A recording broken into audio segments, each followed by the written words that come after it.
Hello and welcome into my latest live broadcast. Today is Thursday. Is it Thursday already? How many times am I going to do that? Every day I'm surprised. The joys of getting older. It's August the 22nd, 2019. My name is Kerry Holzman. Welcome in, everybody. We'll give folks some time here to join us in the chat room.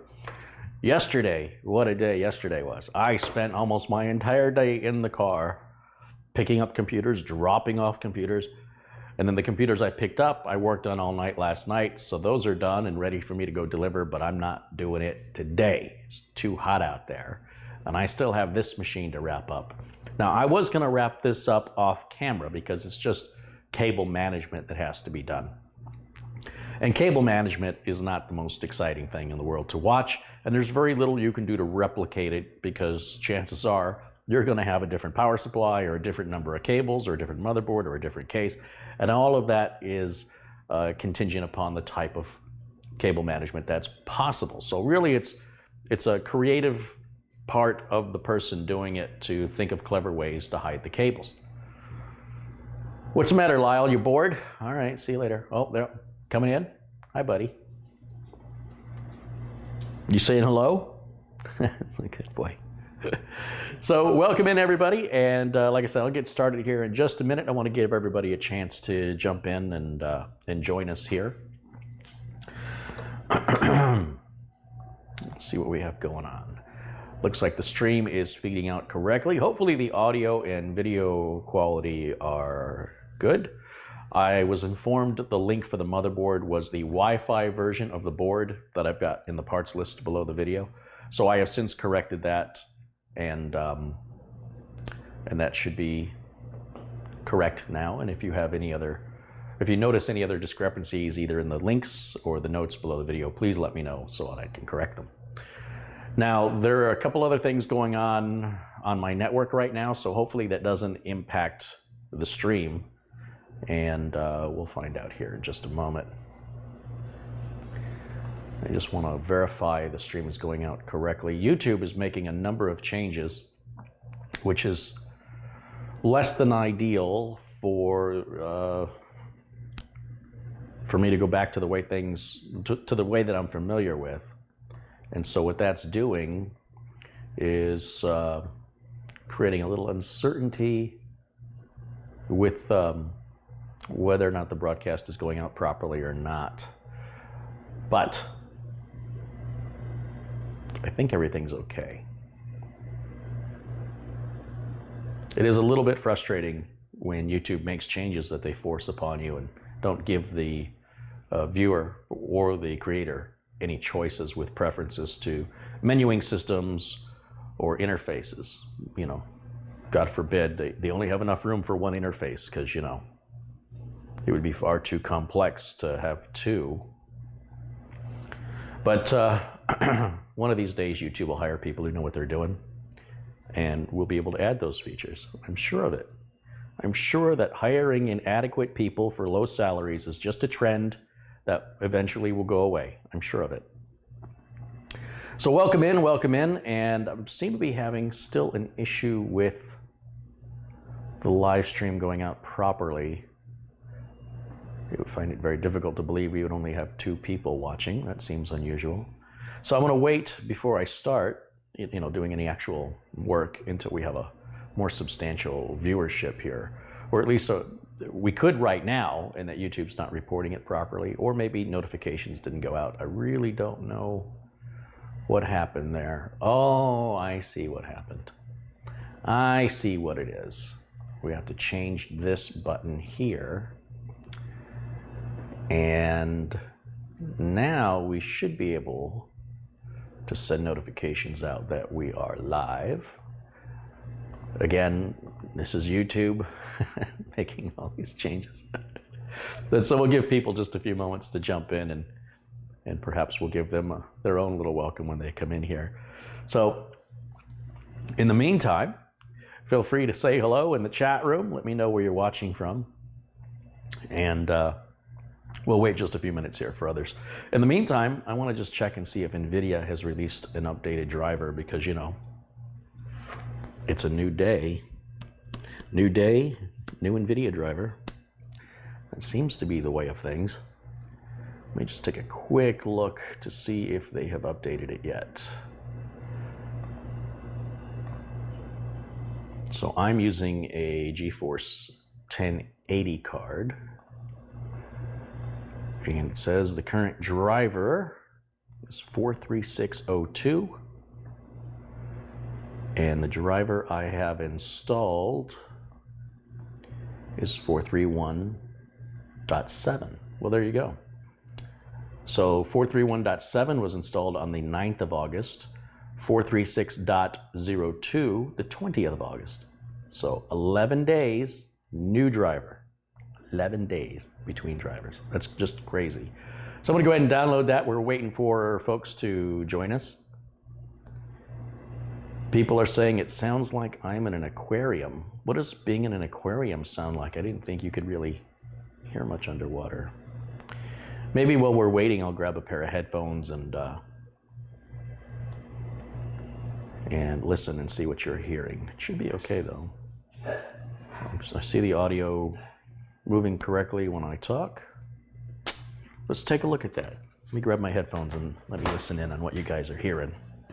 I think some of you guys have really nice audio systems and you don't have them configured correctly. And so what ends up happening is you get a lot of bass because you don't have it equalized. And so you might be hearing the air conditioner interrupting my voice. And that's what happens when you get a really nice sound system and you don't have it configured correctly. But maybe I'm wrong. Maybe I will hear what you're hearing. Let's take a look. Or let's take a listen. Check 1, 2. Oh, that's interesting. I have no audio because why? Let's see. So in the OBS software, you have the option to mute the audio so it doesn't loop back into your microphone. And then in Windows, you have the option of which audio device you want to use. If you want to go out through your HDMI port, or if you want to go out through the internal sound card on the computer. But it looks like the audio settings are set correctly. So let's check OBS. And let's make sure that I can, yeah, it's monitoring it.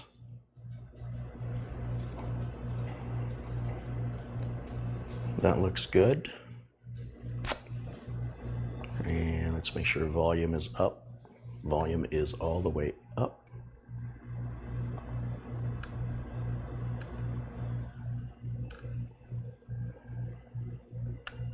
It all appears to be correct. Let's see here. Someone says it sounds like feedback. Okay, well, let's just check.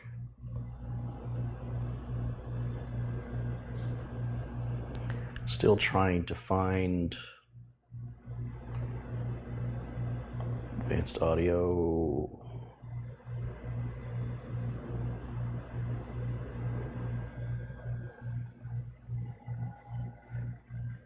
That looks good. Oops. Let's go back to filters.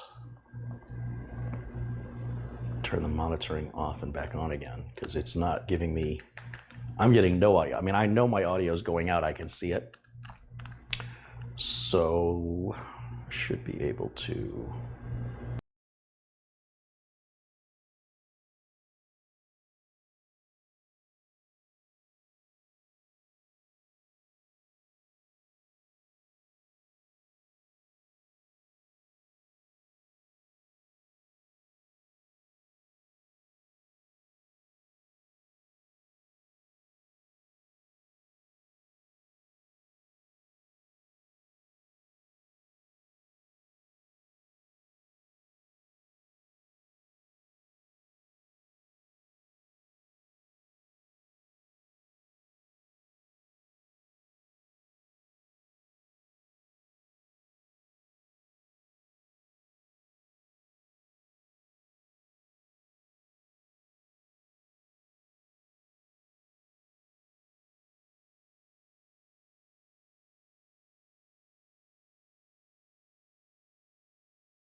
Okay.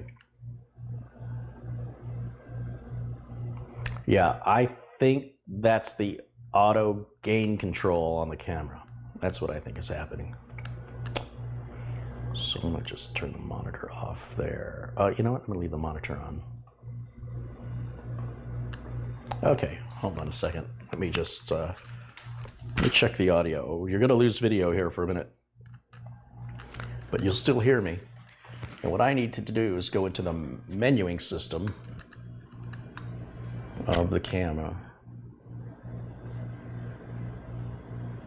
And where is it?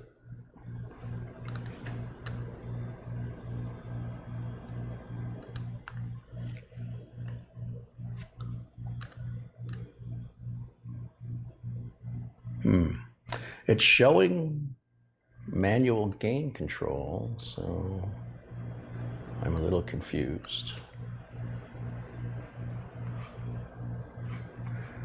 Let's see.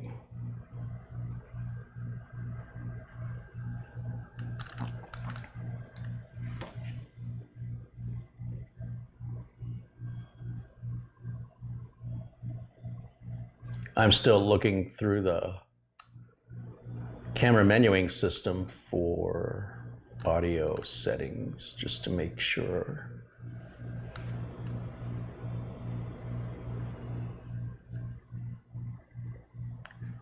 Yeah, all the attenuation and gain control is disabled.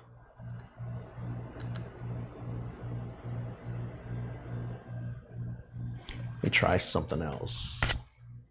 Stay with me. I'm just gonna play with a couple settings here.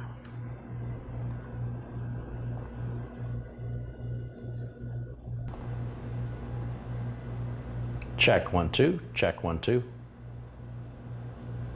Yeah, it's definitely doing something with auto gain control.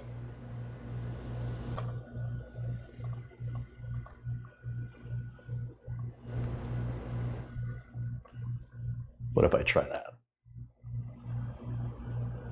No, it's still doing it. Somewhere there is some gain happening without my consent. Where is it?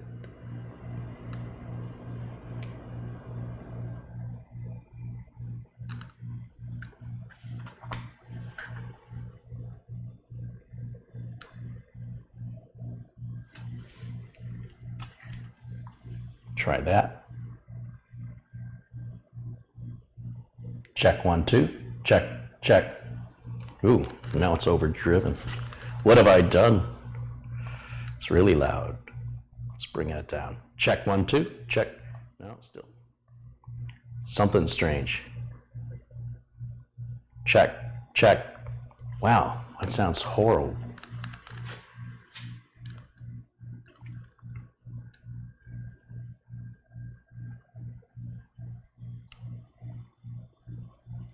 Let's see. Check 1 2, check. Check 1. That cleans it up. So I'm wondering, we've got to have some gain somewhere. Where is it? Oh, I think I know where it is. Maybe not. I'm trying to remember.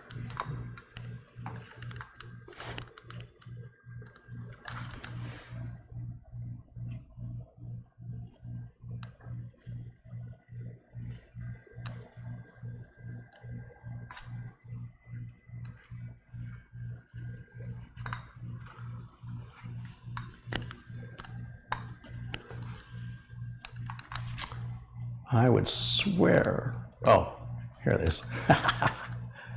Okay. Check 1 2, check, check. Check 1 2, check. Check 1 2, check, check, check. Check 1 2, check. Test 1 2.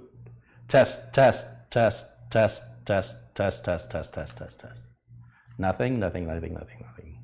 Check, check, check, check. Nothing. 1 2, check, check, check. Check 1 2. Test. Check, test, check 1 2, check 1 2. That sounds pretty good.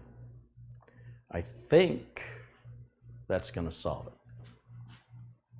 I could crank it up a little more. Let's see.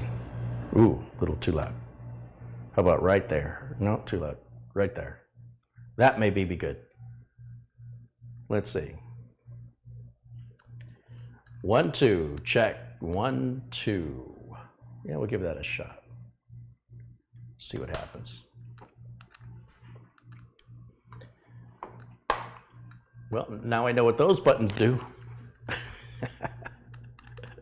All right, let's bring it back. All right, and now we've entered in a whole new problem, which is, hold on a second, there's still, everything got really dark, so hold on.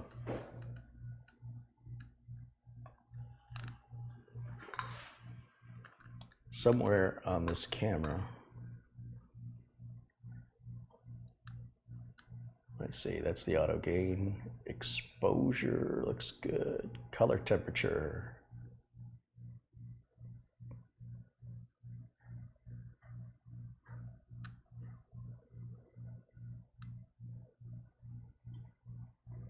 Where do I adjust it?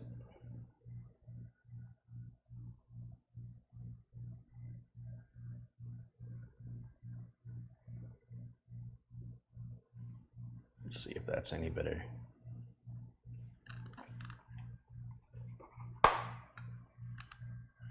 Try that. Nope. Something is off. That's very strange. I don't recall changing anything with intention with regards to the video. I was just in the audio settings. Hold on a second. Let me just try something here.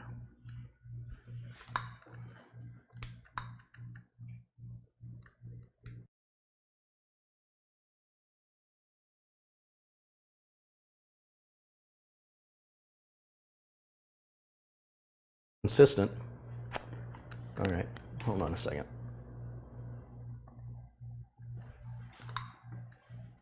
Wonder what caused that. That is very strange. Auto exposure, gain, yes, yes, yes, yes.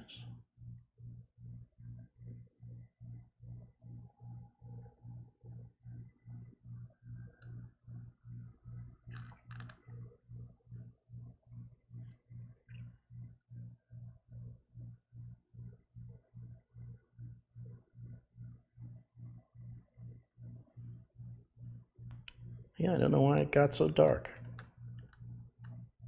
Hang in there with me, folks.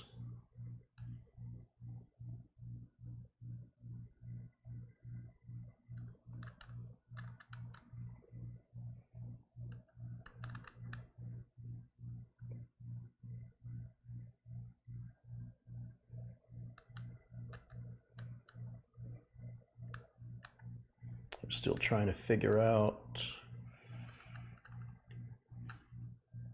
That's the gain. I don't care.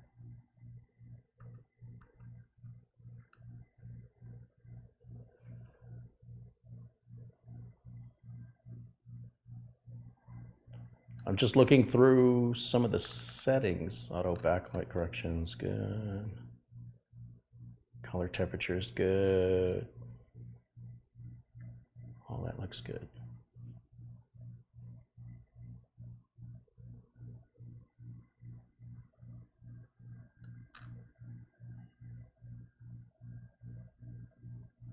Still looking through some of the settings to find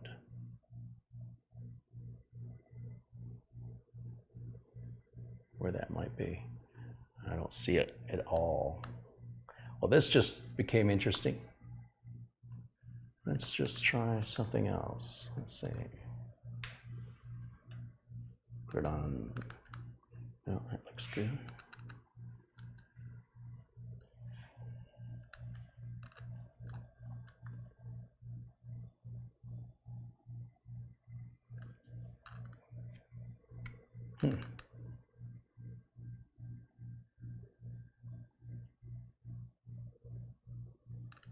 Turn on manual exposure. Let's see what we can do here.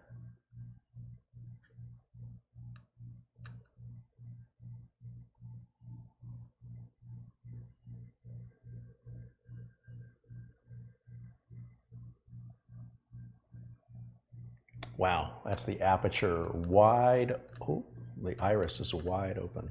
Shutter speed's good. Oh, there appears to be a, I see. I see, okay.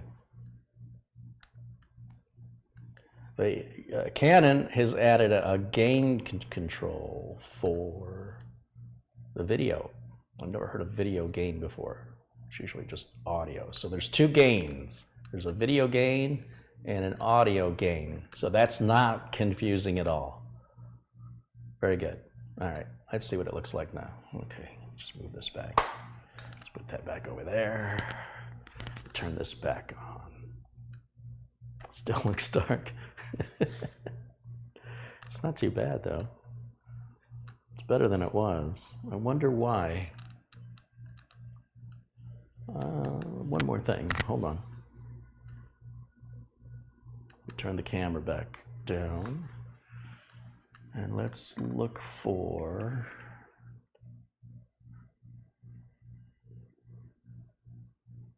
let's see, where's that gain?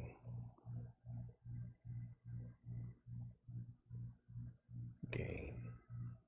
Okay, now that's AGC. That's gotta be for my audio. Yeah, that's audio.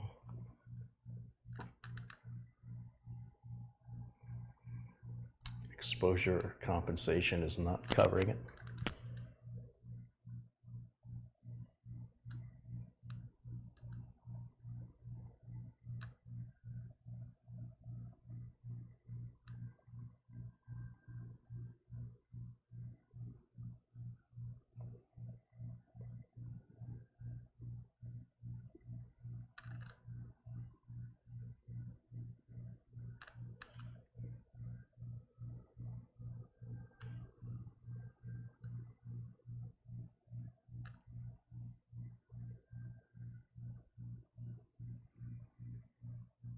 And that's adjusting color temperature.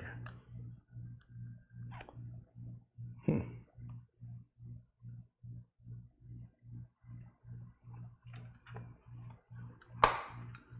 not be doing any work today.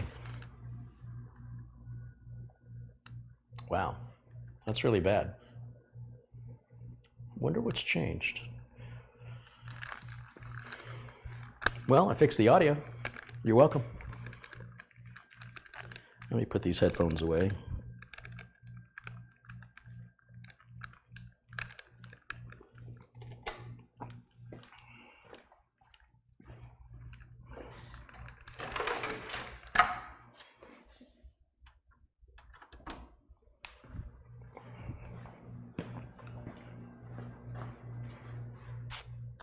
Give me just a second here.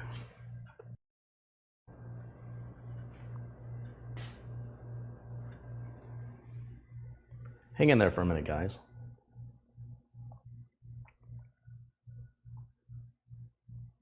Well, that most definitely did not help.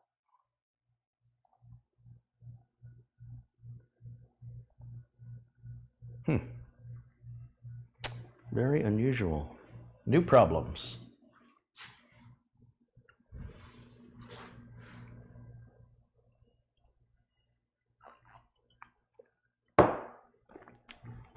Hold on, I gotta get this resolved. This is really bothering me. Doesn't make any sense. Let me just shut off the video on here for a second so I can continue to toy with it. Let's see here. I am missing a step. It's probably one button somewhere that I must have fat fingered, and now I have to find it and figure out which one it was. Let's focus. That's good. That's all, Mike. That's good.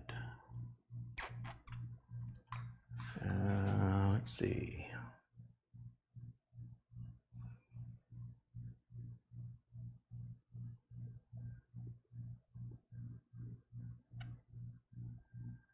Function, white balance, daylight, no. Tungsten, no. Auto white balance, let's try that. Let's just leave it at auto and see if that helps us at all. No, it does not. It's still very, very dark. What a strange thing. Hang on a second. This is not adding up.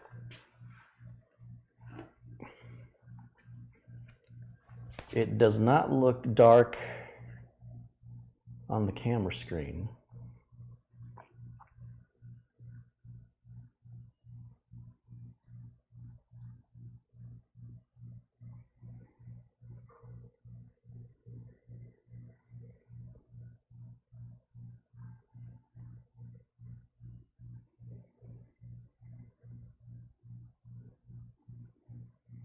Well, that's weird.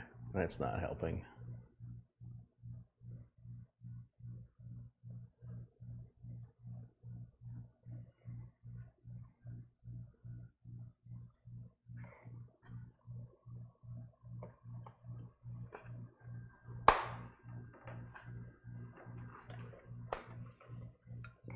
Let's try that.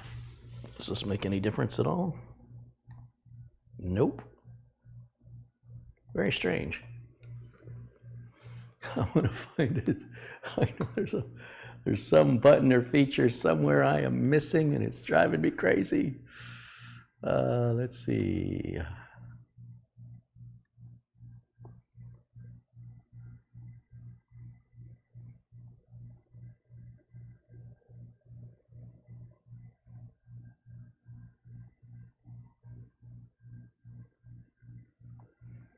Nope. Nope. Interesting, but no.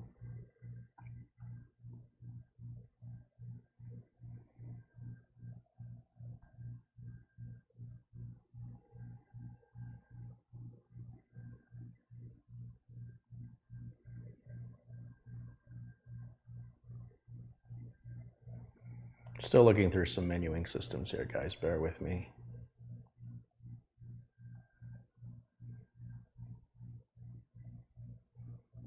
Keep it on auto.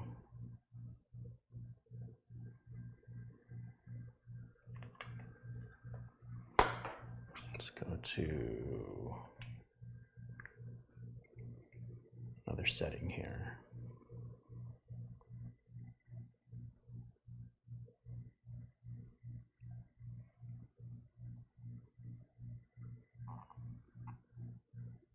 That looks good. That looks good. That looks good. Yep, all that looks good. That's all audio.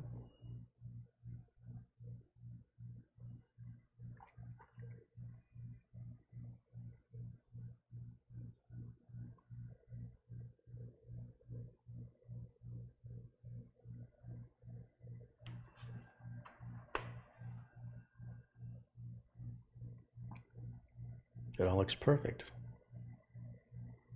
I'm missing something somewhere.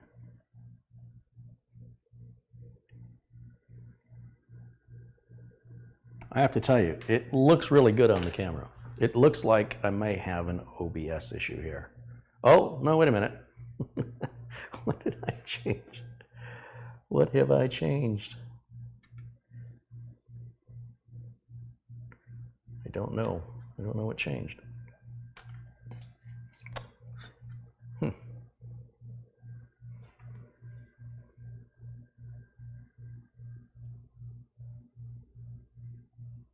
That is weird.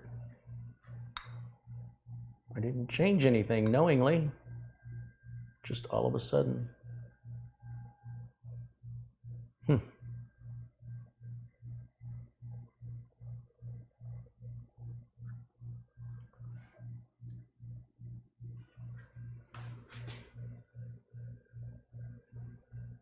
What do you think? It looks and sounds good now? after a half an hour of being live. Kind of feel it's a little bright. I wonder.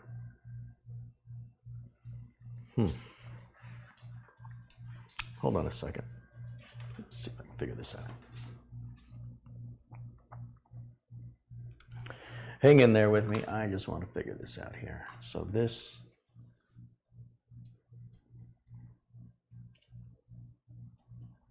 is fine.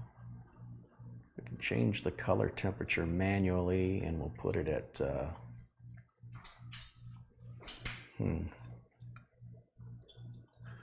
let's try that.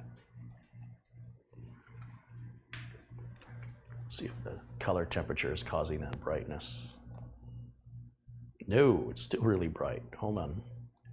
Hang in there, guys. Hang in there. Where is that brightness coming from?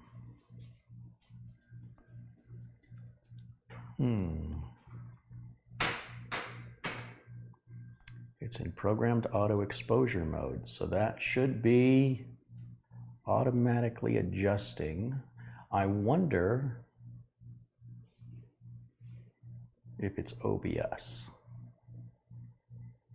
Because I got to tell you, it looks really good on the camera screen.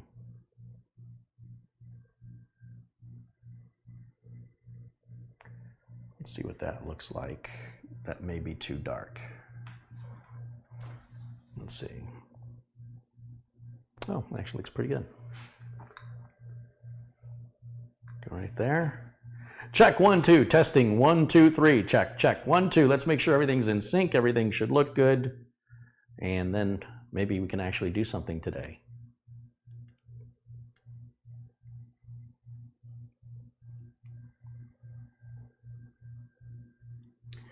So it's about 90 seconds to 2 minutes between when I say something and when you hear it. So I have to sort of wait for a response. So if you see me kind of staring blankly, it's just me stalling. All right. Welcome in, everybody. Thanks for joining me. We are going to get this video started sooner or later. Let's see if I can get that adjusted a little bit there.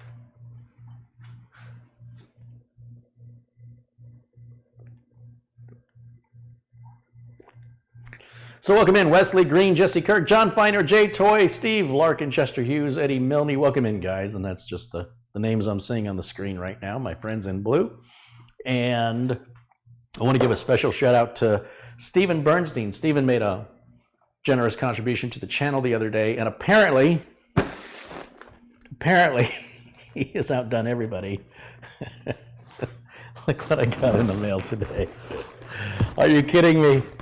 I am in heaven. So much heaven. Oh yeah, that's what I'm talking about right there. Right from London. Here we are. These are only 65p each. Now that is one American-sized bag of chips. I got some work to do eating chips. So my thanks to Stephen for his continued contributions and support of the channel, as well as everybody else who supports the channel by sharing the links and, you know, just watching and tuning in, and of course contributions and comments. And Jesse says, don't eat those in one day. Why not, Jesse? I don't want them to go bad. Jim Desposito says hello. Fred Adams. Ken Masudik, hello, hello. Jaitesh, hello. Yeah, I was happy the other day because I had gotten a package in the mail with 2 of these. I think I mentioned it during yesterday's broadcast. Somebody, I don't know who it was, they sent me 2 of these. So inside of these are 6 bags, just like what's in that box. And so I rationed them, right? Well, I don't have to ration them now. In fact, I hadn't even opened it yet. So I'm going to be digging into these too. So whoever the mysterious person was that sent me the two 6-packs of the Walker Smoky Bacon from London, thank you. Thank you very much. And as I get fatter and fatter, you guys, you have yourselves to blame. It's not my fault this is happening. I can't waste food. I have to eat it. What choice do I have?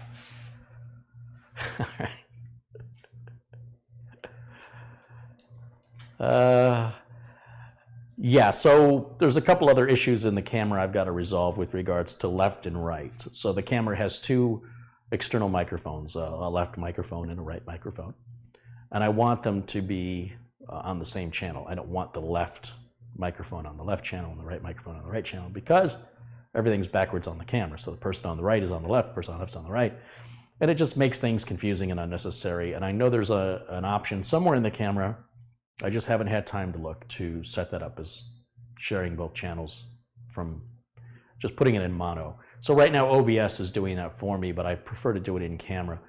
So something else I've got to look into a little bit later. When I have time, things have been very busy.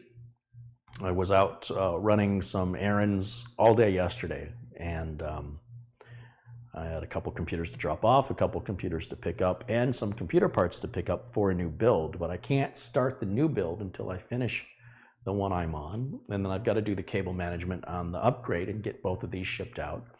And our last winners from the veterans giveaways, I've got the desktop that I just have to do a couple updates on and get it out, and then the laptop should have a battery coming in tomorrow, I hope, and I can get that out. What I'm trying to do is get all caught up with all the loose ends I've got going on right now, so that I can go to Michigan for a few weeks and go to the convention. If you're not aware, we're doing it's not me. Jeff Hallish, Paco LeBron, a few others are involved in putting together a convention for small tech providers, self-employed tech providers. So if you're self-employed in the tech business and you're looking for a way to increase your business or learn more about marketing, billing, other services you can provide, from, I don't know, VoIP to everything, backup services, cloud services, this is where you're going to want to be. It's $199 for a ticket. It's in Grand Rapids, Michigan from September 20th through the 22nd. I will be there. I will not be a presenter. I will just be there just as an attendee like anybody else. Mike Smith from the Mike Tech Show will be there. Hoping Matt Rainey will be there as well. Many of these people may not be familiar to you if you're not in the industry. And if you are in the industry and these names are not familiar to you, you should get to know them. I was listening to an episode of, I believe it was Podnuts Pro. And Marvin B., Marvin is another tech who runs his own business. Marvin B. is the host, and he's interviewing Matt Rainey, talking about a customer move. Now, when you set up managed service providing for your clients, it's important that you have clauses in your contract as to what it does not include, because customers they generally default to buffet. In other words, I'm going to pay you this amount and you're going to do this work in exchange. Now, if you're billing hourly, I suppose that's fine. But if you're saying, I'm going to take care of all your maintenance for this flat rate, and that means updating your antivirus, getting your Windows updates, doing your backups. This is all regular maintenance that has to be done on a constant basis. I'll do this for this flat rate. But it's important, if you do that in your business, that you make sure the client signs and initials every paragraph on the contract that states when an employee is moved from one desk to another. That's not included, because the work that has to go into moving the profile and everything is time consuming and completely at the whim of the employees or the manager or the owner of the company. So they need to know it's not as simple, unless they want to pick the computer up and move it with them. Moving the client costs money. If the employee quits, you've got to get them off the system so they can't log in remotely or check their email and start leaving nasty messages to your clients. If you hire a new employee, they have to be set up on the server, given permissions, the exact opposite, right? This is not maintenance. I've had a couple of customers move where they go from one building to another. I've dealt with this a half dozen times over the years, and it is never a smooth process. And I was very amused and happy that it wasn't me having to deal with what Matt Rainey had to deal with, which was a client who said, yeah, we want you to come check out our new building. And he said, what new building? He said, well, nobody told you? I laugh because that's happened to me so many times. He goes, no, when you guys planning to move? And you're like, 2 weeks? Wait, 2 weeks? Yeah, let's go take a look at the building. He goes, he looks at the building, and it's in various stages of being refurbished, or whatever they call it, to get it ready. And he looks around and goes, there's no data jacks for phones. There's no data jacks for computers. They're like, yeah, you're going to take care of it. He goes, no, I don't do that. Data runs are not something I do. I can recommend somebody to you, but I don't do it, and it's not going to get done in 2 weeks. So they hire, who's ever doing the construction work, one of the contractors says, I know a contractor. It's a word from somebody gets these folks in there. They run 127 lines, 127 drops between 2 floors. And when they're done, they don't label anything. You just have a blank wall plate. So you have no idea. They're like, okay, I got the cabling done. We're ready for you to move us in. And there's the computer. There's the servers. Let's move the servers. He's like, where are the servers going? Right in here. He says, they're not going in here. Why not? You got no AC vent in this room. You've got no electrical in this room. And you have no data jacks in this room. So whose office do you want to put the servers in? All right, we're not putting the servers in anybody's office. Well, they can't go here. So anyway, so it was funny to me because I know several business people who would have more than happily charged for every one of these little mistakes. I think those 127 runs cost the company $20,000. The company that did it didn't even do it right, apparently, from what he's saying. Nothing is labeled. And then when they did label things, the lines are not passing the tests. Some of them are getting too much noise and interference. Perhaps they're running alongside electrical lines. They're not shielded cables. Apparently, they were running correctly. Some of the lines on the first floor or the second floor run to the first floor. There's 2 switches, a network switch for the second floor, and you would logically think all of the connections on the second floor would run to the switch on the second floor. But apparently in the way the building was designed, the folks doing the wiring said we can't get it there. So some of the lines on the second floor go down to the switch on the first floor. And with nothing labeled, what a mess. This story goes on for 2 episodes of Podnuts Pro, and I'm not going to repeat the whole story, but it goes on and on and on with one. It's basically experts at passing the buck, right? It's not my problem, you fix it kind of thing. And there's a certain limit to how much a tech can do without any notice to schedule it. You can't just let one customer monopolize all of your time, or you're going to upset all your other customers. And trying to get the tech to do things that aren't tech work. Like he says, when employees start coming in, please tell them, here's a piece of paper that shows an outline of the blueprint of the building, and please tell them what office they go in. They're like, wait a minute, I don't know any of these people. He says, well, neither do I, but I work here, so it makes me look bad. You don't work here, so it's perfectly acceptable if you do it. He's like, but I have computers and cabling to do. I've got things to hook up, and you want your server online, and we got to get the Wi-Fi online, and we've got to do, I can't do that and do this at the same time. It's not what I do. I don't direct people to their offices. Now, I will tell you, and this is a lesson in this with regards to running a business. I know people that would have hired somebody and said, do whatever that guy tells you to do. Whatever this guy who has all these crazy ideas about what your job should be, you do whatever he tells you to do. And then I'm going to bill him at the full rate. So in other words, I'm going to pay you $15 an hour to tell people where to sit. And I'm going to bill this guy over here the technical rate of $125 an hour or whatever it is.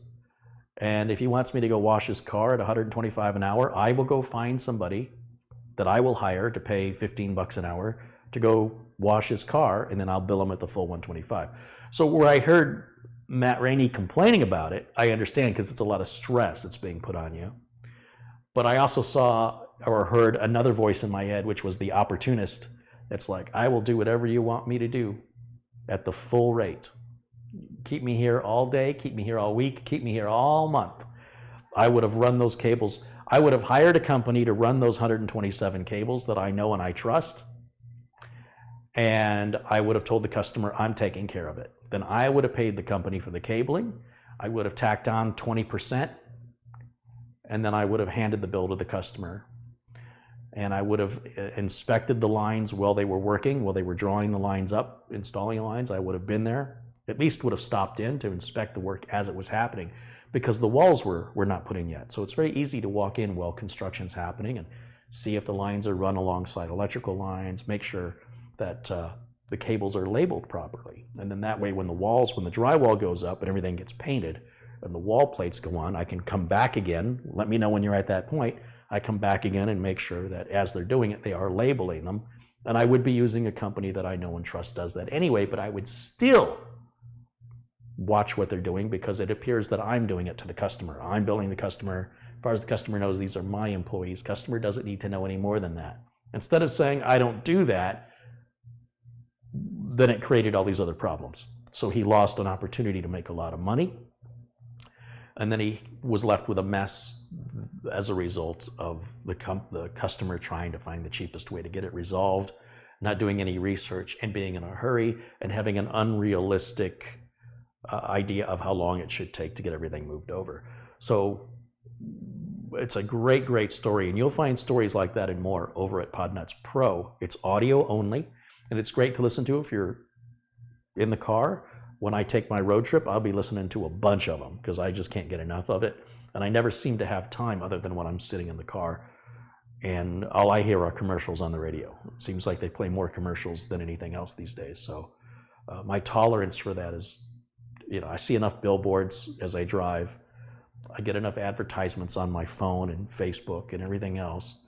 So when I'm driving, I want to either listen to MP3s commercial free, or I want to listen to something where people are talking, but without all the commercials. And so with Podnuts, you have that, as you would with any podcast, really.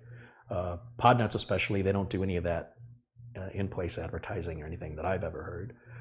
Matthew Rodella will be there. Matthew's got the Tech Site Builder, so we're designing your own website for your business. And he had a site, I think he still does it, Your Friendly Neighborhood Computer Guy. And these are all guys sharing their insight in the business and how things work and how things run and what they've done that's worked for them. And they just share it with you, and it's all completely free for you to download. So Podnuts is podnutz.com.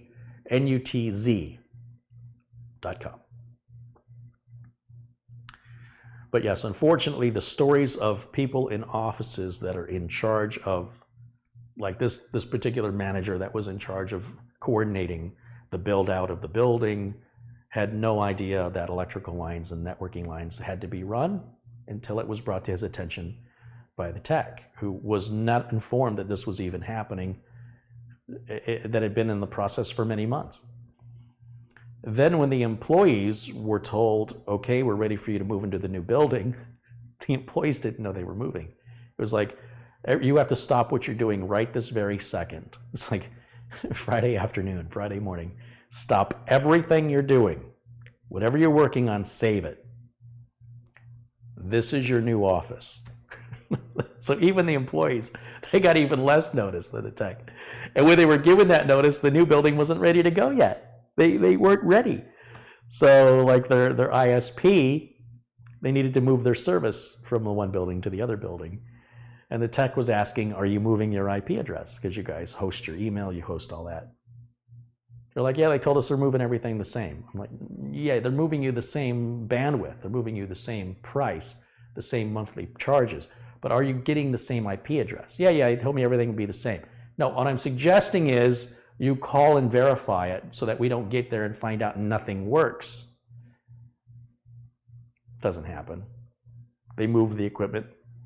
They got to figure out where we put the servers. They find a room to put the servers in. That room has a big window with a big tree outside. Now this is Florida where there's constant hurricanes. He's like, you put the server in this room with this big window, with that big tree, and we're going to get a storm. And that tree or part of it's going to come through this window. And all the rain's going to come in, and your server's going to be gone. They're like, nah, doesn't matter. We'll have the builder block the window in. Okay. All right, he puts the servers in there. You think the contractor ever blocked that window in? No. And then he found out that that room, the roof in that room is leaking. But it's not leaking over the servers, not yet. And he's just shaking his head. These are some of the frustrations you have as a tech because you're trying to help people, you're trying to save them money, you want to get it done right, you want to get it done quickly, optimally, and you want it set up, you want servers in a secured room where people can't play with them, tweak them, or you have some employee that's going to try and fix something themselves, or maybe they want revenge or whatever. You need to have those servers in a secure room. Yeah, not happening. And even when you can get in early and you can say, hey, we need lines dropped here, we need data lines, he said they had a room that was a conference room. And he starts seeing people in there assembling desks in the conference room. He's like, why are you putting desks in the conference room? I go, this isn't a conference room. He goes, yeah, it says it's a conference room. The manager said it was a conference room. That's why we only ran 2 network jacks. You're going to put 6 desks in here with 6 phones and 6 computers. We weren't wired for that. Well, I don't know who told you that, but this was never supposed to be a conference room. Hello, Wi-Fi. You have to laugh because it is so infuriating as a technician who's trying to help somebody. You're like, get out of the water. You don't know how to swim. I'll be fine. I'm not in the water. You are in the water. You are in the water right now. No, I'm not. Well, let me give you a life preserver. I don't need it. Well, what's going to happen when the tide comes in? It'll be fine. You're trying to help. People just don't listen. And so if you want to avoid all that can be done right at the get-go with contracts. Right with contracts, you state exactly what your company will do and what it won't do. And anything that it won't do is billed at your full rate by the hour so that you're not discouraged when stunts like this are pulled, because it just means you're going to make bank on it. And that you're not letting go of any control. So if the customer needs jacks, you handle that. You handle the company that does it, you handle the labeling of it, you oversee it, and you make sure it's done right to your standards. Because when it doesn't work, who do you think the customer is going to blame? I got all my employees here at this new building that we're spending all this money on that now nothing works. Do you think they're calling the construction guys or the guys who ran the data lines? No, they're calling you. It's your problem. But if the lines don't work, if the lines are broken or the lines are dropping packets, they weren't terminated correctly, there's 127 lines. You're not going to do that in an hour. It's not going to happen. And many of the lines cannot be rerun. Like, they had to be run while the walls were down. Once the walls go up, you're going to have to go Wi-Fi, or you're going to have to find another solution. All that takes time and it takes money. So I have been through this, like I said, at least a half dozen times that I can recall. It never has ever gone smoothly, not once. I used to do wiring for IHOP restaurants, and I used to get into a big argument with them when they would say, hey, listen, we need you down in Yuma, Arizona, a 2-hour drive. We're ready for you to do your cabling. And I go down there, and it's a brand new restaurant that's being constructed, and I look and I go, you got no data lines here. You want the computer here? Yeah, we want one computer here, one computer there. I go, what's the computer going to plug into? They go, the wall outlet. I go, yeah, that's for the power, but how is it going to receive the orders? Like for the kitchen printers. The kitchen printers, they don't have network jacks. Oh, yeah, and you've got all the tile put up on the wall. So you're going to have to demo all this brand new construction and run those lines. I can't run the line. There's no place for me to run it to. So I said, I've driven all the way down here for 2 hours for nothing. There's nothing I can do. And at that time, they were still installing payphones in the lobby. And so we were running the lines for the phones too.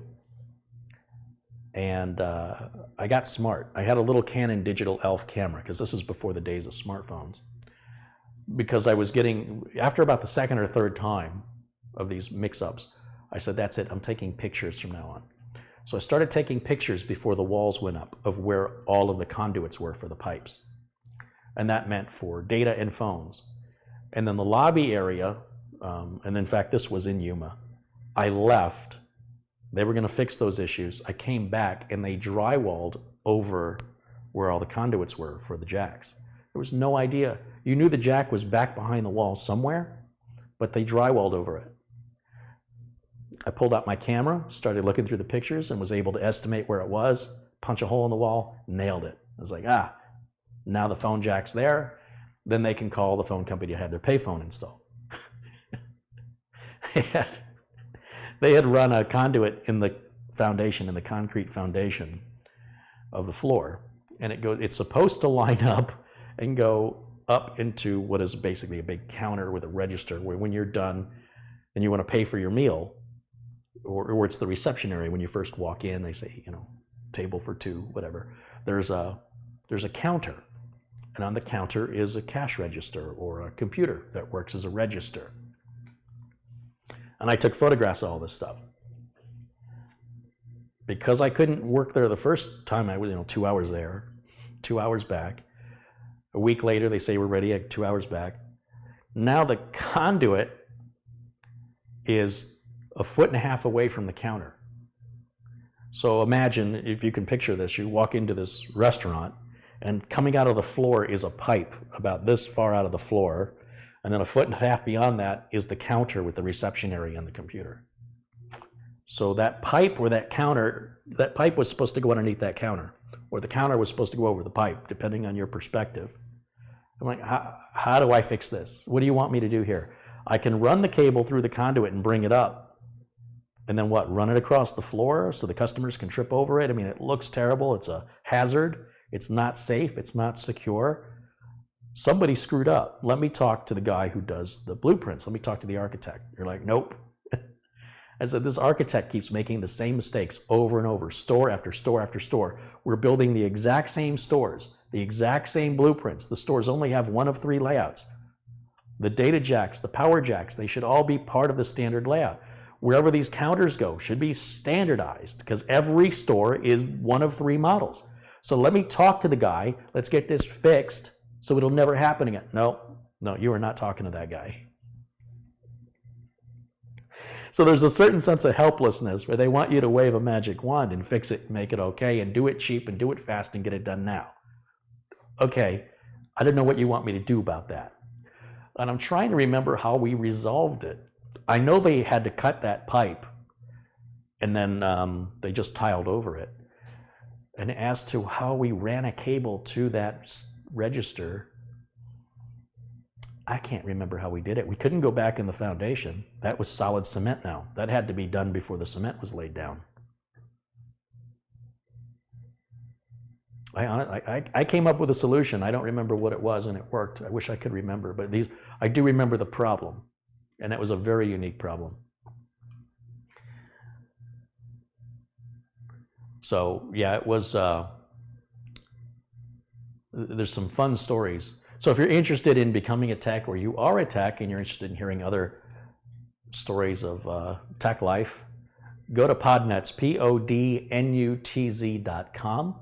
There are hundreds of shows for you to listen to there, literally. Podnuts Daily, Podnuts Pro. There are shows on Linux. Scott Moulton of My Hard Drive Died has a series on there about hard drive data recovery, forensic data recovery. And a couple other shows that might be of interest to you as well. So it'll cost you nothing and might just become your new favorite. So my thanks to everybody who participates: Matt Rainey, Jeff Hallish, Paco LeBron, Marvin B.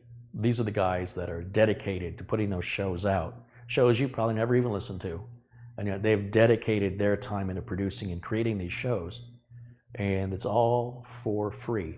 And then once you get used to hearing their voice and hearing their business attitudes, and especially if they help you with your business, you might want to meet them and you might want to expand your business. Hence, TechCon Unplugged, the convention coming up September 20th through the 22nd in Grand Rapids, Michigan. I will be there as well, and I'm looking very much forward to it. I think Saturday night, as part of your $199, they're giving you tokens and food to hang out at Dave & Buster's after the event for a few hours. And I can't wait. And the weather looks like it's going to be fantastic in Grand Rapids at that time of year. So I'll be leaving. So what I'm trying to do now is I'm trying to get caught up with all my backlog work so that I can leave and not have any customers with jobs undone. Have everything caught up, and then let every customer know when I get back, I can schedule your job, whatever it is you need, a new PC build, an upgrade, a repair, what have you.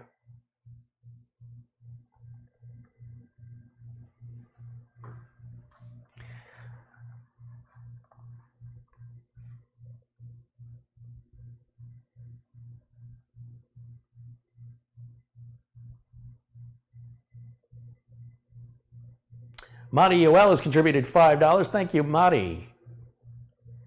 Have I missed any other contributions? I missed a few. Chester Hughes has contributed $2, and Zerloth has contributed $2. Thanks, you guys. I apologize in the first half of this video here that we had issues with the audio and video quality, but hopefully I've got those nailed.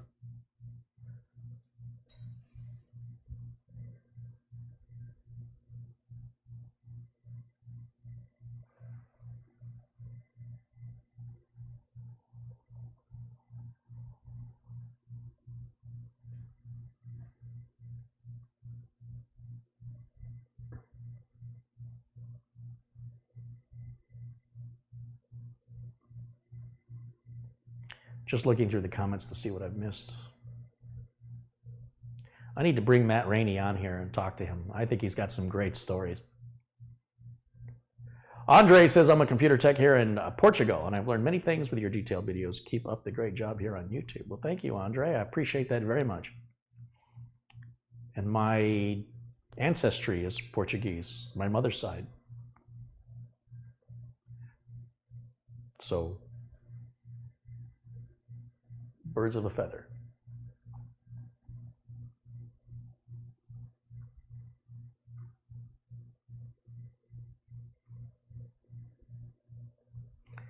Carrie, how long will it take for you to get to Michigan from where I live? It's about 26 hours, 27 hours of drive time. So I'll probably drive for about 9 hours a day for 3 days. So that's my plan. My plan is to give myself 3 days.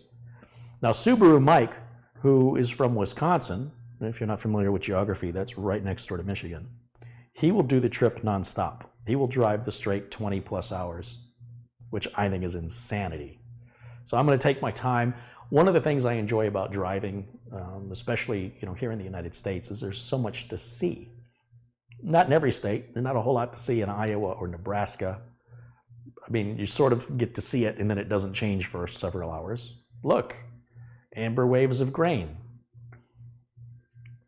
Amber waves of grain. Amber waves of grain.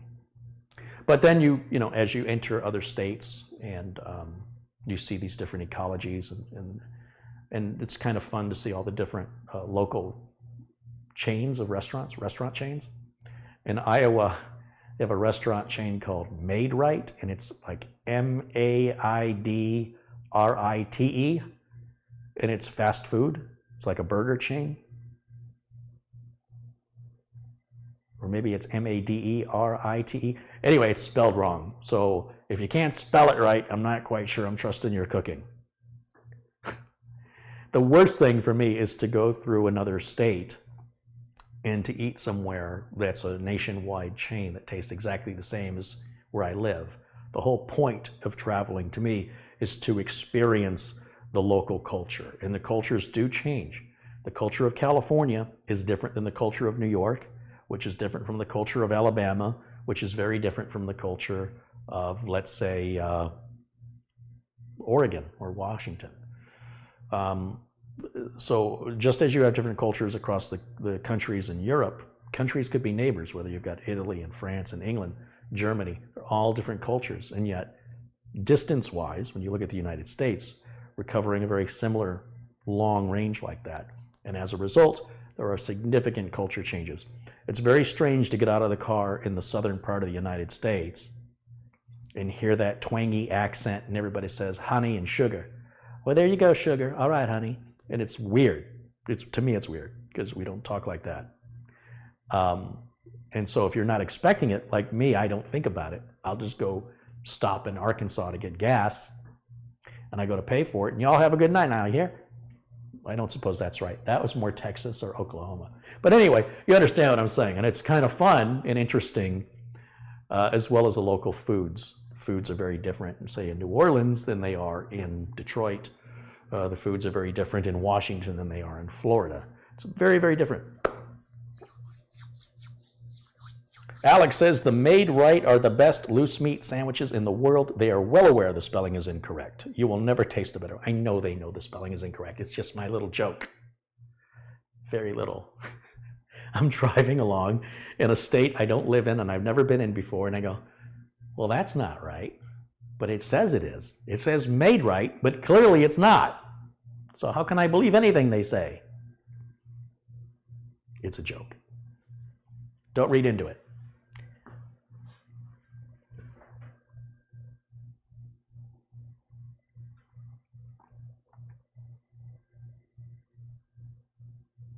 Where in Wisconsin is Subaru Mike from? Appleton.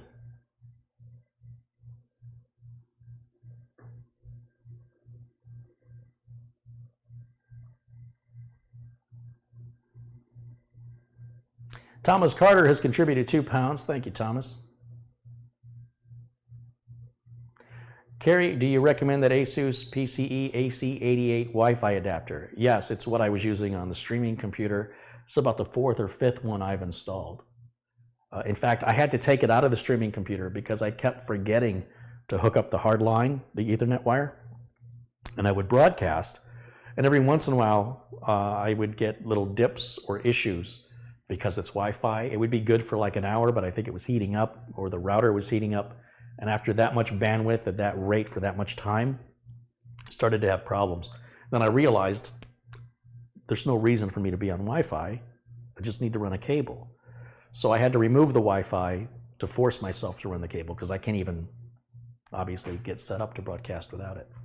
So in that case, the Wi-Fi is a little too good, at least for that need. So that's why I removed it. And you've got to have a router good enough in order to achieve the speeds it can attain, though, because it's not going to make an older router any faster. So if you've got a good expensive router, if you've got a $250 plus router, it makes sense to have a $100 Wi-Fi card.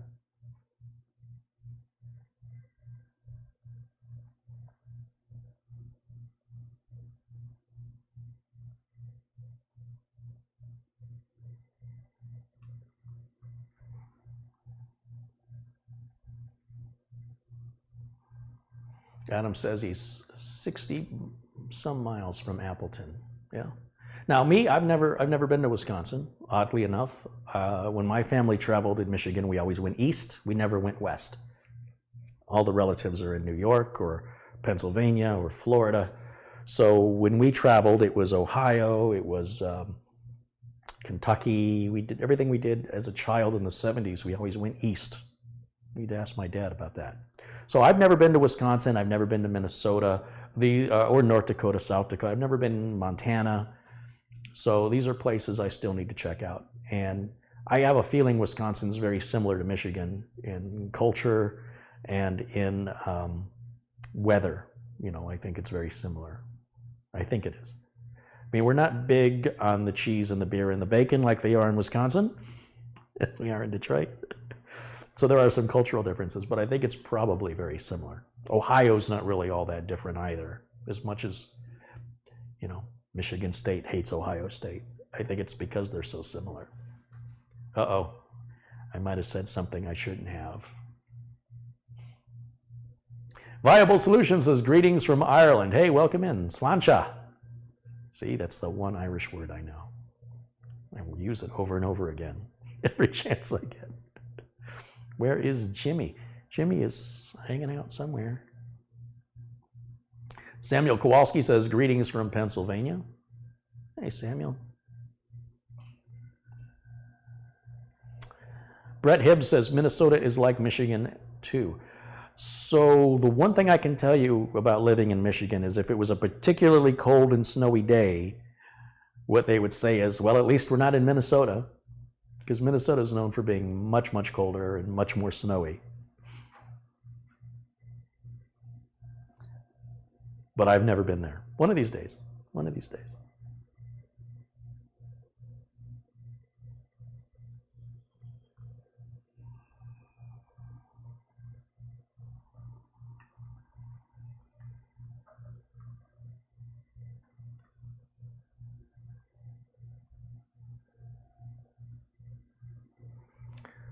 AORUS says, hello from Salem, Oregon. You ever go to PDX LAN in the Portland, Oregon area?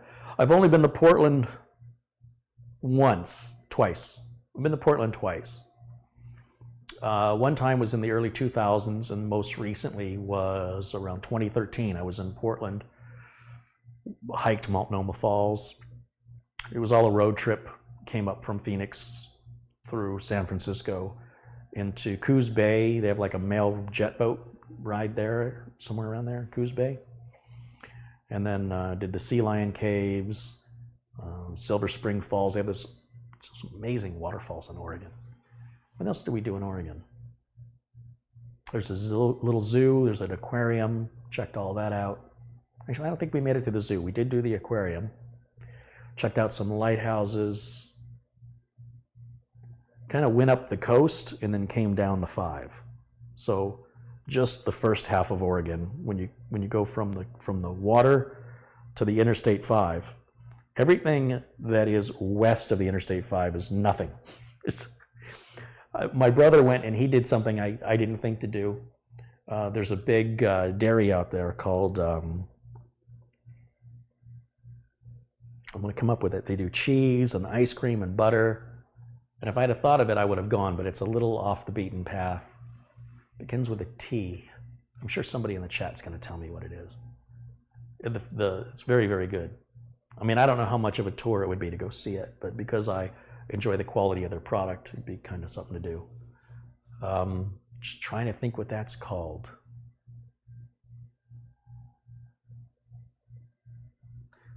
I think I have it in the refrigerator. Tillamook, that's what it is. Tillamook. So that would be kind of fun to go visit Tillamook if I was in Oregon again.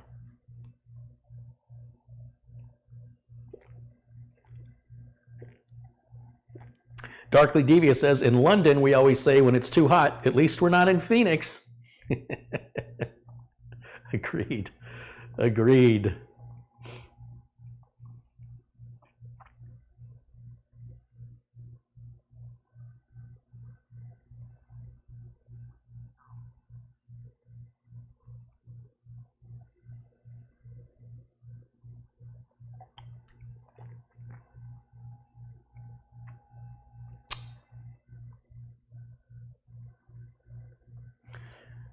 Here's a weird question. Name one time you didn't know something about computers. There's lots about computers I still don't know and probably don't have much interest in. I don't know about programming in Java or C++ or programming in general. Like I stopped programming with BASIC and batch files back in the day. Pascal was one of the languages I used to program in briefly. I run into problems with computers all the time. I see software I've never seen before. Sometimes I run into a piece of hardware. I don't even know what it is. Like it's some weird piece of hardware. I've done it here on the channel. I pulled it and said, I don't know what this is. I have to Google it and figure out what it is. Most of the time, customer doesn't know what it is either, and it doesn't need to be there. It somehow got its way in there because they worked in an office and it was needed there, or maybe it's a TV capture card and nobody uses those anymore. Not with streaming, it doesn't make any sense. So yeah, there's plenty I don't know. There's a lot to know. And if I knew it all, life would be very, very boring. And I don't even know if that question was directed to me or not, but being overconfident will embarrass you, because it has me many times. So I'd rather tell you I don't know something and impress you rather than tell you I do know something and disappoint you. That's my slogan right there. All right, I guess I could do some cable management today. See if we can get this thing done. So where we left off with this build is everything's hooked up, everything's working, and you can see we need some desperate cable management happening here. I've disconnected the Wi-Fi antenna to keep it out of our way so we can spin this thing around. And my goal right now is to simplify this mess. Make it look good, knowing that nobody's going to see this side of the case except anybody who works on it, which hopefully will be me. But even if it's not me, it's a nice thing to do for the next person, even if it's the owner deciding they're going to try and tackle it themselves. Try and make that a little easier on them by keeping it all straight. Now I realize, and I know why people leave machines like this, or just look behind anybody's television and you see all the cables. Nothing's wire tied and neat. Nobody seems to have the time, the energy, or the desire to want to clean it up because nobody's going to go back there and look at it. But the truth is, you will one day, or somebody will, when you change a piece of equipment. And then when you have to unplug something and change out, something fails, you need a new cable modem, or if your cable modem's out by your TV. Or maybe you're replacing the TV, and now you've got the power cable and it's all twisted into a knot, and it's got other cables running around it like this. And all you need to do is unplug it from the wall. It's a very simple task, but you can't figure out which plug it is, and it's hard to trace it because there's so many other cables intertwined. You start pulling on it, and you need another person to help you and say, let me know when you feel the pull on the cable so we can figure out which one it is. Then when we get it and you try and pull it, it gets snagged in all the other cables. So if you take your time, once everything's set up and working correctly, to then take each cable, now you've verified that each cable's in the right place, there's no extra cables, that's when you go and take each cable, unplug one at a time, make sure that it's pulled through, it's got a nice clean run to whatever it's being plugged into, grab some nylon zip ties and a pair of wire cutters. And the wire cutters are used to cut the pigtails off of the zip ties. After you've cleaned up your cables, zip tie each one individually, cut the pigtail off, and then anytime you need to work back behind that tight space between the TV and the wall, you'll be in and out of there in minutes rather than hours. Everything will happen just the way it's supposed to. And similarly, on a computer, where people are always upgrading or changing hardware, if you take the time during the build, or at any point, like if your system looks like this now, think about it. Maybe one day you'll get in the mood and say, well, I don't have anything I want to change to the computer, but I'm in the mood to do something. Open it up and do your cable management. But remember, do it one cable at a time. Don't disconnect any more than one cable, because it'll get confusing and open up the opportunity to plug something in the wrong place, or for you to forget to hook another cable up. So just work on it one cable at a time. Anywhere you've got these wire ties, you want to take these out. You don't want to leave these in because they have wire in them. And what I see happen over time is as these age, they become brittle, and as the computer gets moved around or bumped around, these break. And then you have a little piece of metal floating around back behind your motherboard, which can short it out and create all kinds of computer problems and expenses if it burns something out. And then wherever you pull those wire ties, just replace them. Here's another one. We're going to replace them all with zip ties. Those are going to better secure the cables. They're not conductive. So if they get brittle and they break, which I've seen, no harm. There'll just be a rattling sound when you move the computer around. You'll be like, oh, wonder what that is. Ah, it's just a nylon zip tie. So what?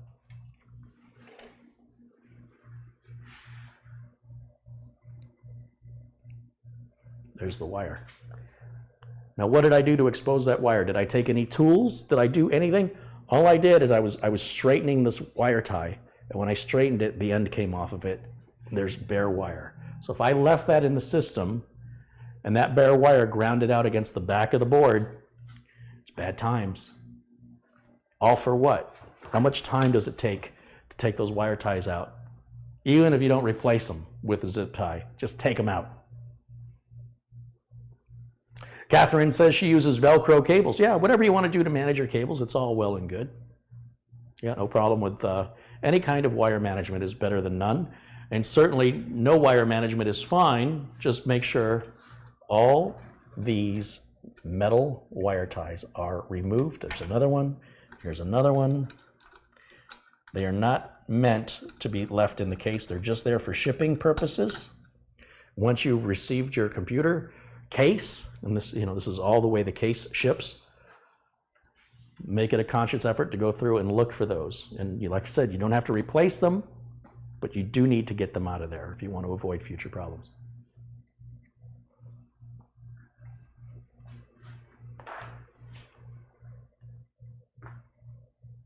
Velcro can cause no harm, right? Yeah, you're not going to have any problem with Velcro. It's fine. In fact, I think the power supply here came with some Velcro wire management, but I don't use those. One of the reasons I don't use them is I'm faster with a zip tie. I can run a zip tie, tighten it, snip the tail off of it, and be done. With the Velcro ones, they run about this long, and you have to keep wrapping them around and around and around. I suppose you could cut them, but cutting them defeats the purpose, because if you want to reuse it, it may not be long enough if you've got a thicker cable bundle that you need to reuse it on.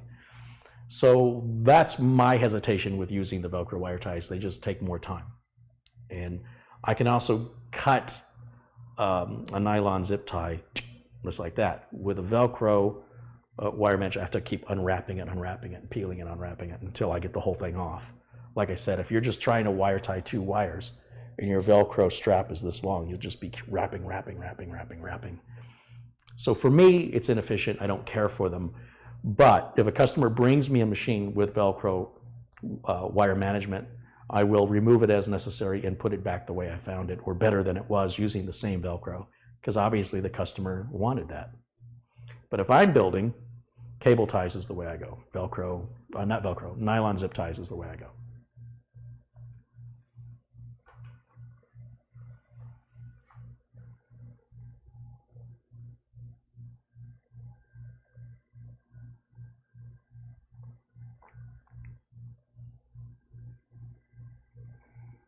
Glenn says he just bought 1,700 zip ties, so he's going to be using those for a while.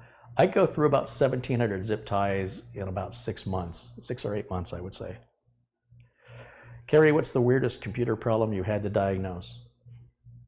Oh, I've shared many of them, and in fact, if you listen to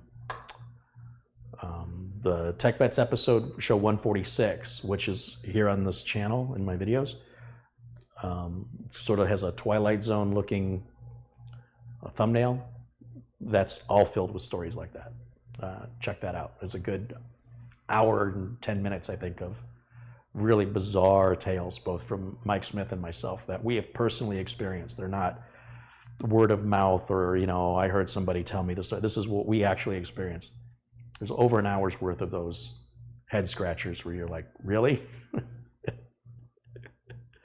Tales from the Tech Zone, I believe is what that episode is called.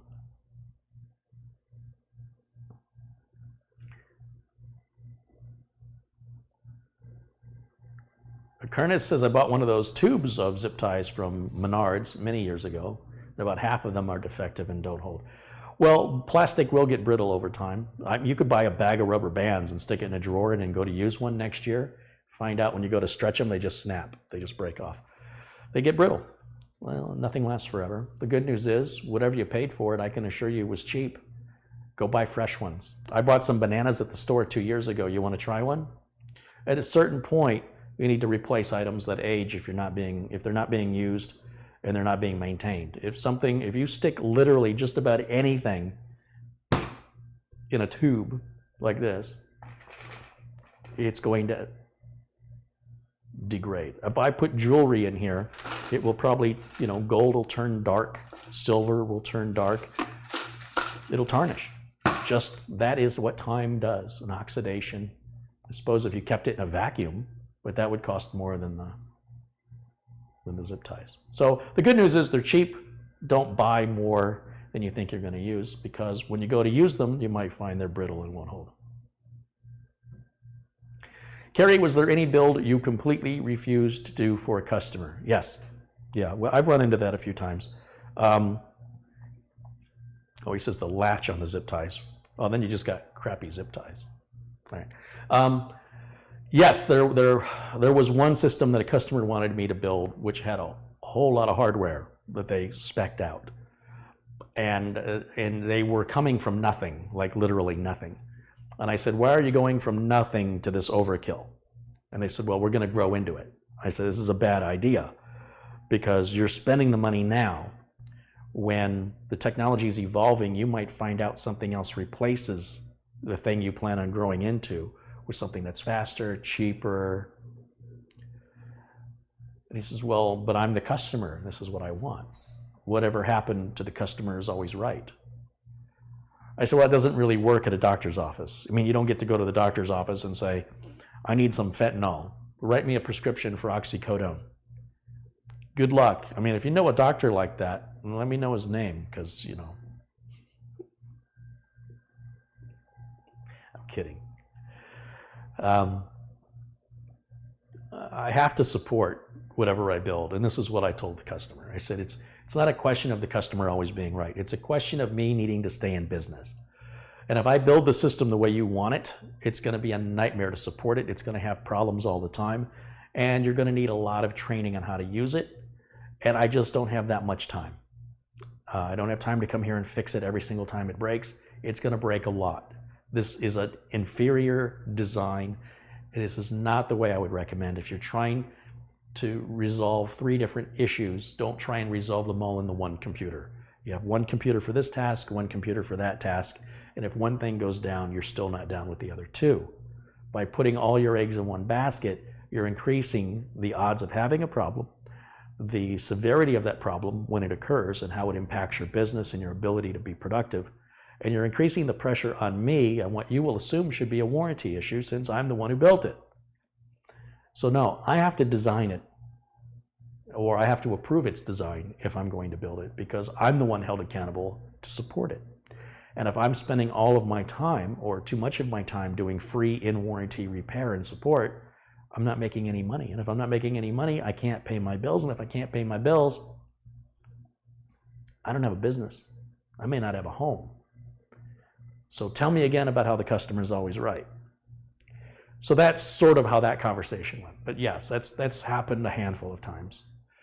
Some occasions, I tell them, I'm not telling you not to build it. I'm telling you I won't build it. I'm sure you can find somebody else to build it. I got no problem with that. I won't do it. And then that'll be their support problem. And if you want me to fix it, then I'm going to bill you for fixing it, regardless if you just bought it 2 weeks ago. And then the guy you bought it from says, yeah, I'll support it. And then you have a problem, and that guy doesn't answer his phone, or he says he'll call you back. He doesn't call you back. I've heard this a million times. So then who gets the call? Me. No problem. I'll come out and fix it. This is what I charge an hour. And they know that I'm not associated with it, and it's a perfectly reasonable response. So there's a difference. I'm not telling a customer no. I'm just simply stating I won't engage in that activity, but I'm sure you can find somebody else for that.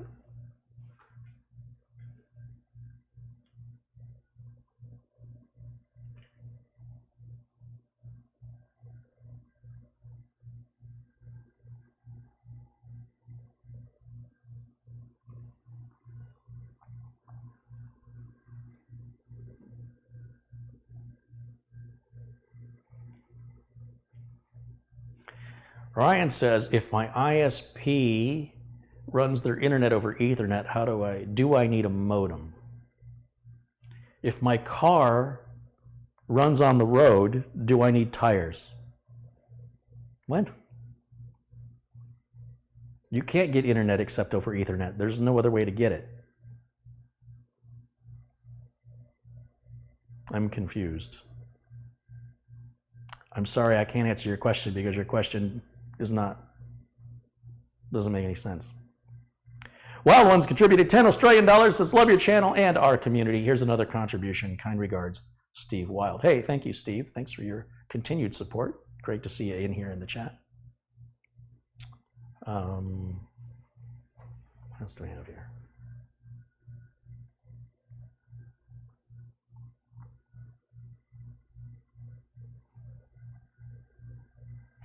Many of us in the radio control hobby use plastic zip ties as they don't have any metal to interfere with the transmission and receiving signal. Yeah. And Madi just contributed $2. Thank you. Thank you, Madi. Would you build a mineral oil PC? That's hobbyist stuff. There's no company that's going to pay you to be a real life technician and pay you to do that. It just doesn't exist.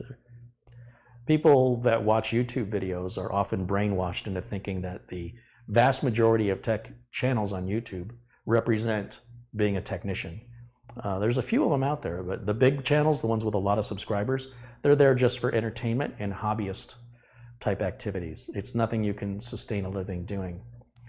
When you get to a certain point in life, especially if you have customers waiting on you, to engage in nonsense because you're just curious and bored, suggests there's something wrong with your business, that you shouldn't have that much time on your hands, nor should you be, in my opinion, making customers wait longer because you're curious about building a silly machine that you saw somebody on YouTube do that serves no purpose whatsoever, but it just looks like it'd be fun. But what you do on your own time as a hobby, that's entirely up to you. You can build a computer any way you want to. There's two stages of life. Well, there's three, right? You're a kid and you got nothing but time, and maybe you got nothing but time and no money, and you've got this curiosity about the world around you, and everything fascinates you, and there's this complete disconnection from how business works, which is perfectly normal. And then similarly, when you're retired, you may be in a situation where you have a lot of time, very little money in many cases, and you certain projects that you've always wanted to do. But between being a child and being retired, in this big gap right in the middle, this is your working life. And in your working life, if you work as a mechanic, let's say, you may not be wanting to add glass packs to any job. Let's say the city hires you to work on the buses for the school system or the police cars. You won't be installing any glass packs. You understand what I'm saying?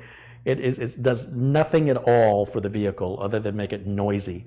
So if you think that's really cool and you want to do that for your own car, and you're going to make a YouTube video showing people how to do that, and then people watching that think, oh, I want to be a mechanic so I can install glass packs for a living, it looks like a lot of fun, nobody's paying you to do that. I mean, I'm sure you can get a job doing that somewhere, but in the corporate world, basically nobody's paying a mechanic to do nonsense.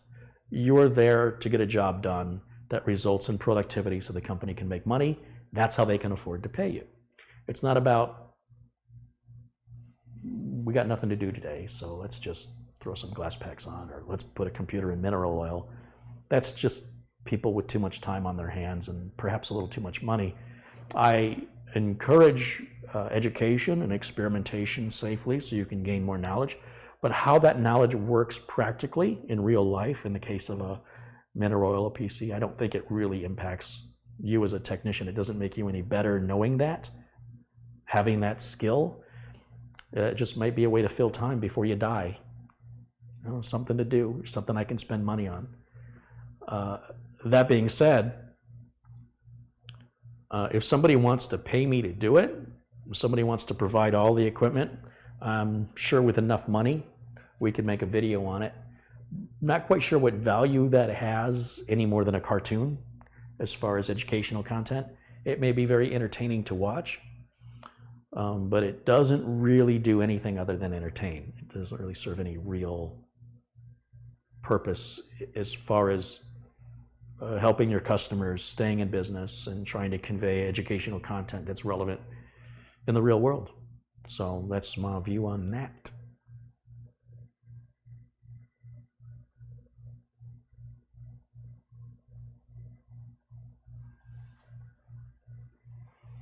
Carrie, have you ever built an arcade machine with old arcade games on it? Yes, I have a video strictly on that. It's called How to Build a Gaming Computer for $100, and it details exactly how to do just that.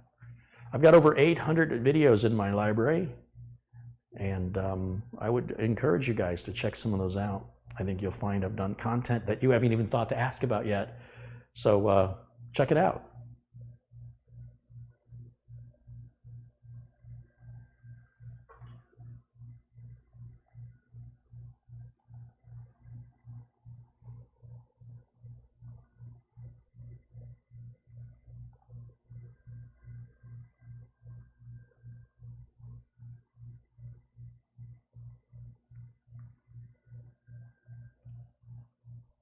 I want to build and fix computers for a living, but I'm not sure if I want to own my own business. Well, that's nothing I can help you with. That's I have no advice. You certainly have to have a certain personality to run your own business, and not everybody has it. It's not good and it's not bad. It just is what it is. If you have a mindset where you are more comfortable working for somebody else, then that's what you need to do. But just know that you are allowing somebody else to control your level of success. If you want to make more money, you have to ask them for a raise. If you're self-employed and you want to make more money, it's up to you to do that. Nobody's holding you back but you. So I'm of the personality where I like to have that control. I have been laid off from other companies that I've worked at through no fault of my own. Companies have decided they want to go with a different contractor for their PC repair, so the contractor I'm working for loses the bid. I've done nothing wrong. I've worked for companies where somebody embezzled money and the company didn't have the money anymore, supposedly, to pay for many employees and had to let many employees go to make their budget. Again, no fault of any of the employees, nothing to do with their work ethic or quality. It's just circumstances. So for me and my personality, I need to know that my failure is my fault. There's nothing worse to me than going to a job that you've been going to for years and going through your expenses as you get accustomed to living off whatever you're getting paid, and perhaps you just bought a new car and signed a contract for 60 months or 72 months to pay this car bill every month, only then to learn in that period that you've lost your job. But the car contract doesn't care. Whatever it was you thought you could afford all those months ago when you signed that contract, now you got zero money coming in. And again, not because of necessarily anything you did wrong. You could have been doing everything right. And this is the part that I can't stand about working for somebody else. I also don't like hearing people say about how hard it is to find a job. It's so difficult to find a job, and they don't pay fair wages at, Walmart. Well, don't work there. Go create your own job and make whatever you want to make. That's my answer, at least for folks here in America. This whole idea that anybody owes you a job or owes you a certain amount of money is silly. If you want the job, take it. If you don't like the job, don't. If you can do better, do it. Do it yourself. Be creative, be imaginative. If you see a need, fill it. Turn it into a career. You're all well on your way. That's what Sam Walton did and created Walmart. And that's what every successful person has done in America. So you can go work for the successful people, or you can be a successful person. But it does take a certain type of personality or mindset to overcome those obstacles that will be in your path. But if you go work for somebody, there's different obstacles anyway. So, like I said, there's no right or wrong there.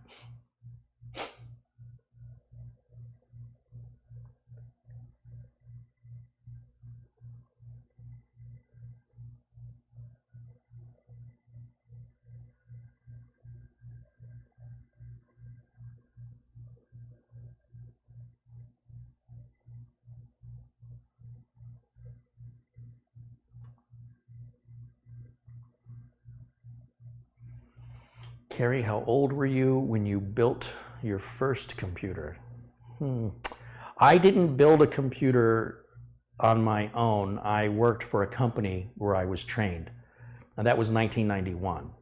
I was repairing things that broke because I'm a tinkerer.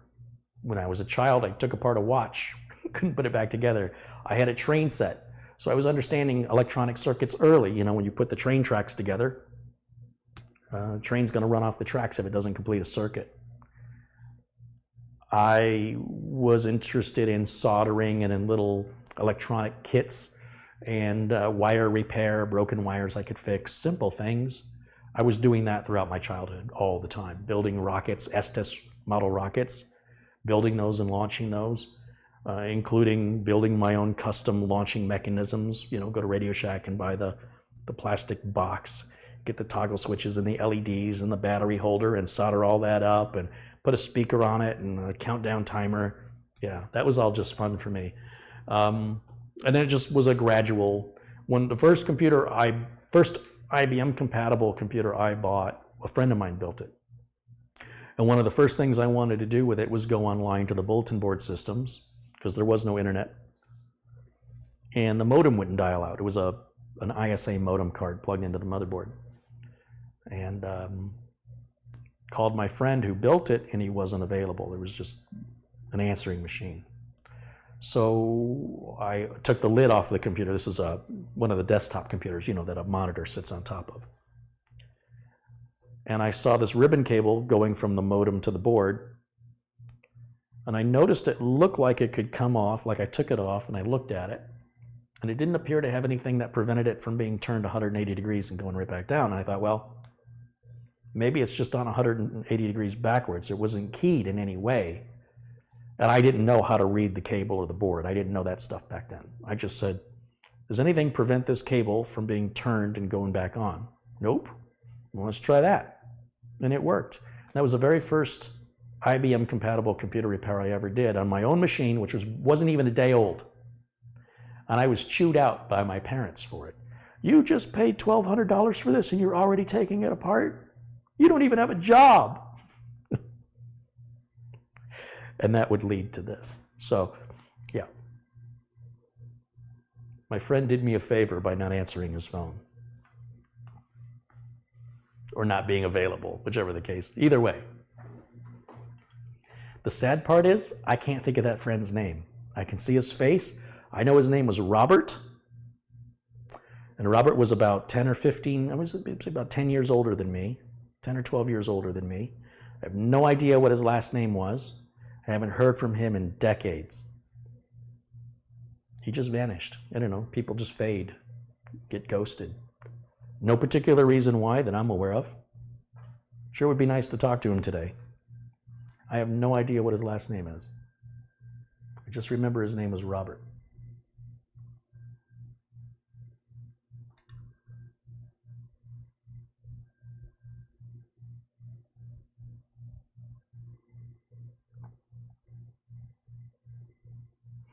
Viable Solutions wants to know if I'll be doing any more unusual builds like the Nuka-Cola. I build what customers order. It's really that simple. Again, I think you guys still continually get confused with entertainment channels here on YouTube, where they can get sponsors and budgets to just do nonsense. I build real computers for real customers. And so if a build is unusual, it's because somebody ordered it, not because I was sitting around one day with nothing else to do. There are a few exceptions. There are sometimes little side projects that I take on for myself, such as the Threadripper build or the Xenos build, which is still, years later, still in the process. Those are not prioritized because there's no customers waiting. And so as long as there's customers waiting, those get pushed off to the side to do real work. But if a customer that's waiting is also having me build something unusual, then there you have it. And of course, if you're within the United States and you want to order a computer from me, we can certainly work that out. Although I'm not doing any new builds now until October. Once I leave in September, I won't be doing any new builds other than what I'm doing in Michigan. So there'll be some videos while I'm in Michigan as well.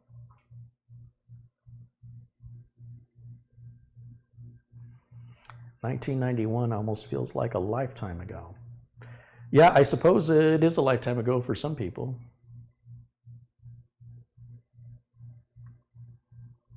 It doesn't feel that long ago to me. Seems like it was a few years ago.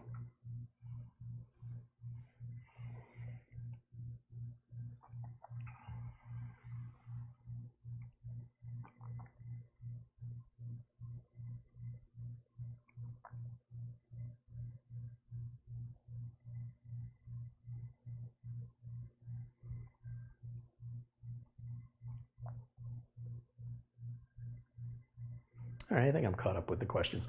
So, all right. When it comes to cable management, thought I was never going to get back to that, didn't you?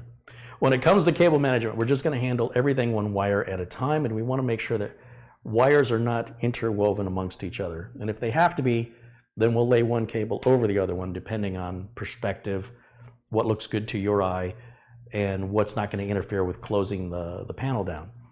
So we know we've got two cables in this case going off to the right. We've got the CPU power cable, which is right here,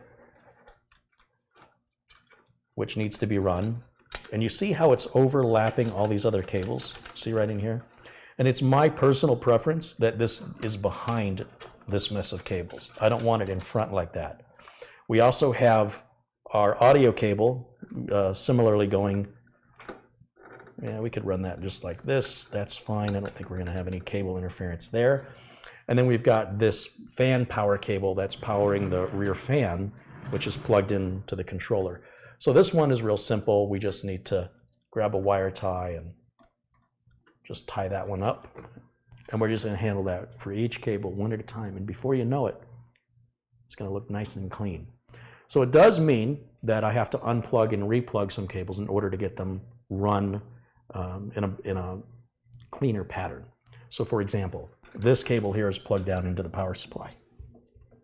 So what I need to do is just unplug it from the back of the power supply, just temporarily,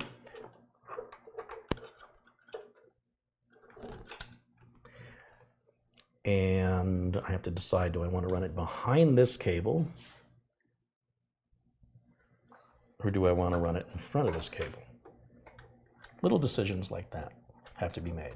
And eventually, you know, I can take both cables and the audio cable and bring them all together like that and grab a wire tie just to hold those in position, so it helps make the process a little less intimidating. The more you can get those cables out of your way, it can also give you a clearer picture of direction and how you want to proceed. So this case, this Be Quiet Dark Base 700 has a lot of these little wire bridges right here, lots of them. And I love seeing that because that gives me so many options to run these cable ties right up underneath one of those wire bridges like this. Just feed that through. I probably don't need to use a cable tie this big. And with the cable tie run through, I can then grab these cables here, run them across, and where's the other one? This one right here. We'll just bring those together just like this. For right now, remember, this doesn't have to be permanent. I can cut this off and replace it later. But this will start to give me my vision of what I'm looking to, you know, what the finished version of this is going to look like. And again, I'm thinking of how is this cable going to run? What's going to be the cleanest way? No, I don't like that at all. To run the cabling. See, we can come down here like this. I can even fold this cable in on itself. Looking for another wire bridge. We've got one here. Or do I? No, these are the slot covers. That's not a wiring bridge. So if I don't have a bridge I can use, I can just, for example, and again, just to keep things moving in a positive direction and to keep that vision of where we're going with this, even if it's just temporary, these things are cheap. Nylon zip ties are cheap. And I can just do this right here, keep this together.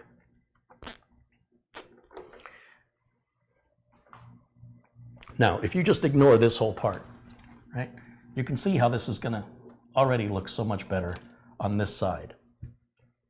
But before I take it too far, I also want to make sure that I'm not going to shoot myself in the foot running another cable, and then I have to undo all this because I forgot a cable. So take your time and think about your cable management, and you can even just kind of set it aside. You don't have to finalize, you don't have to tighten down the zip ties. Just kind of hold it in position, keep looking at it. At this point now I can decide I can plug this back in to the back of the power supply, right? Because that's looking pretty good to me. And that's going to give me a better idea of how much slack I've got before I tighten anything down. I can't see the back of that power supply because it's so dark, so I'm going to have to grab my flashlight.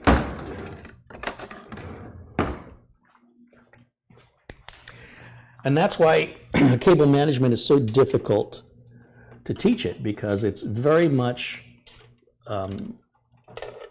every computer I build is going to have different cable management, unless every single piece of hardware is identical. If you change one piece of hardware, in most instances, you will be changing the cable management. You won't be able to completely replicate it with the change of one piece of hardware is all it takes. So it's not like I can make a video and say, do it exactly the way I do it, because you would have to have exactly all the same parts. And you'd have to install them all in the same places, which you don't necessarily have to do either.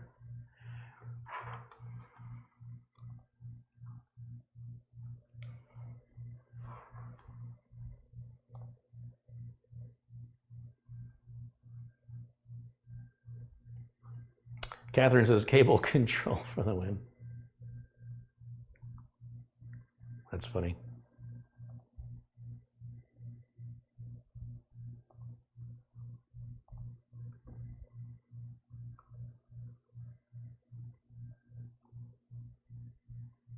Now, when you start dealing with more complicated builds, you'll have to understand that. If a customer wants me to build some massive server with 20 hard drives and RAID 5, I'm not doing it. It's not what I do. I'm not efficient at it. I'm not good at it. and I don't want to support it. And you can imagine how many more cables you have to deal with, the more hardware you add. If we were to put hard drives in all these bays, that's 2 cables for every bay, a power cable and a SATA cable, power cable, SATA cable, power cable, SATA cable. You have to handle each one of those individually, more time consuming, more complex in order to avoid the interweaving of cables to make sure that you're able to quickly get in and get out. Hard drive's going to fail. How are you going to get that drive in and out quickly? If it means you've got to undo your cable management to get the drive out, then you've done a poor job of cable management. Your Music Sucks has contributed $5. Hey, thank you for that. I appreciate all the support to the channel that I can get. I am avoiding sponsorships as much as possible. Speaking of which, I'm looking forward to the closest thing I have to a sponsorship, which is bringing Acronis on the show to talk about Acronis 2020. Version 2020 of Acronis was released on the 20th of August, just a couple days ago. And I haven't really had much time to tinker with it, but on the surface, it looks exactly the same as 2019.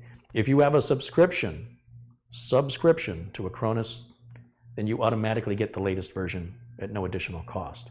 If you bought a license, then you would have to buy a new license to get the new version. So the license you have for Acronis 2019 will work indefinitely.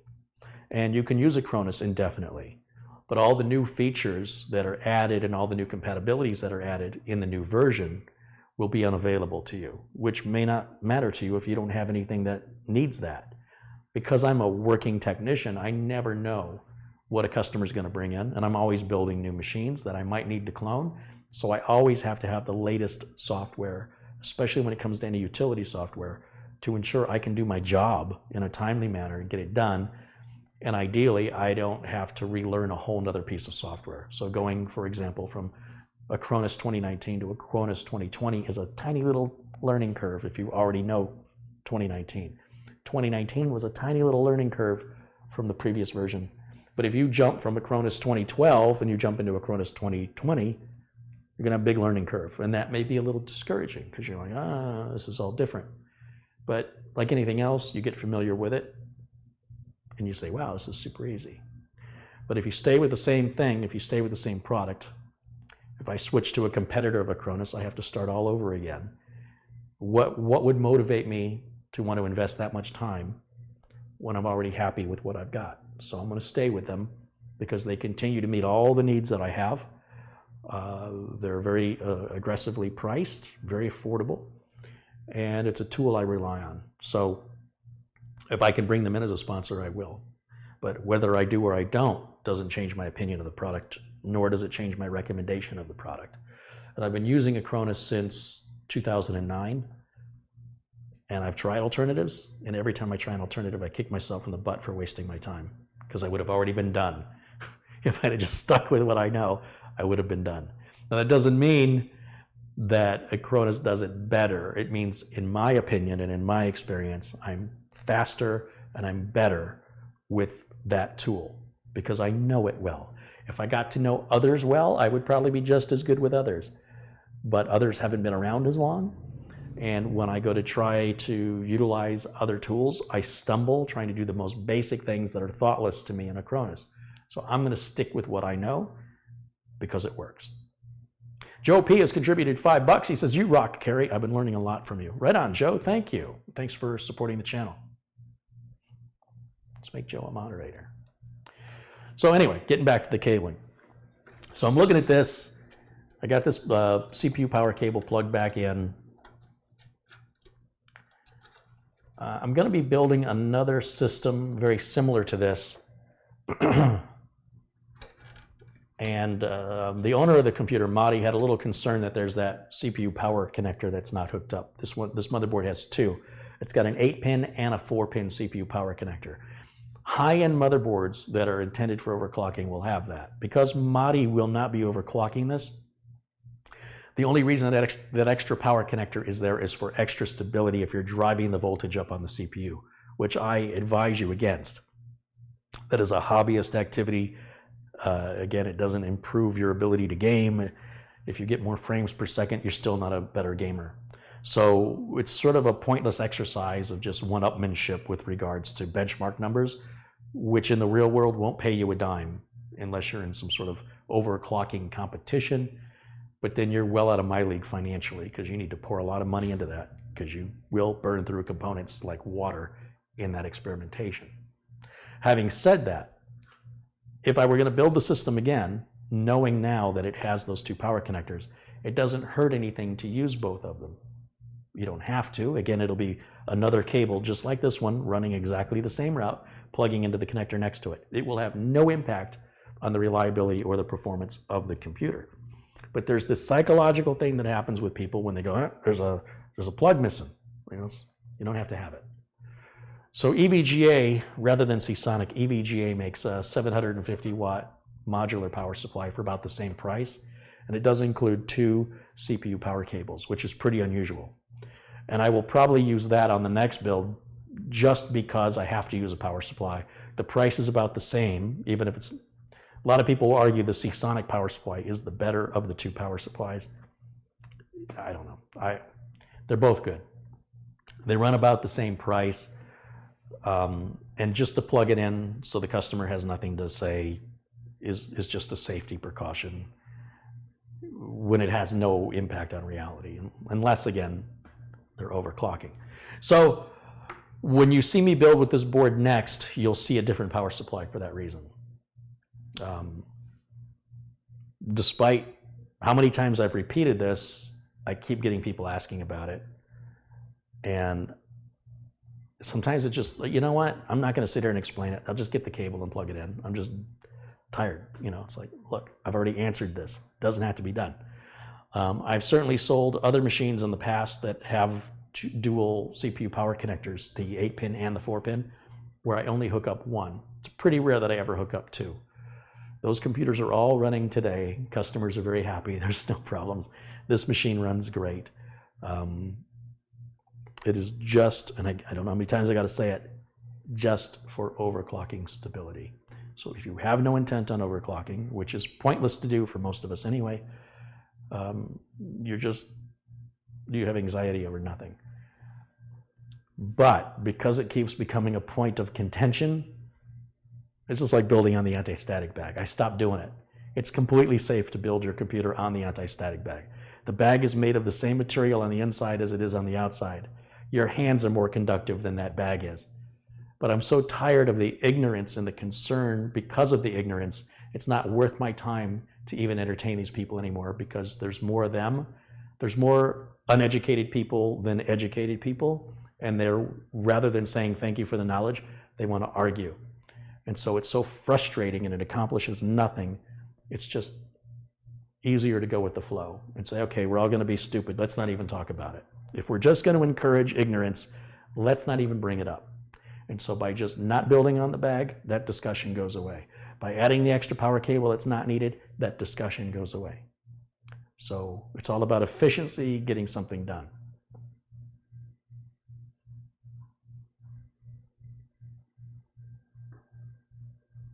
So there you go. All right, so I have another cable here. This, oh yeah, I needed to hook this up. This is the, this represents a fan header. And the motherboard, we're going to trick the motherboard into thinking that that's a fan. And it's going to, with the temperature sensors on the board, tell these fans how fast to run, and they're all going to run a similar speed. Now, we've got a couple switches here on the back of this controller, which I find a little confusing. It's 2 micro switches. We've got performance or silent mode for the fans, and they're in silent mode now.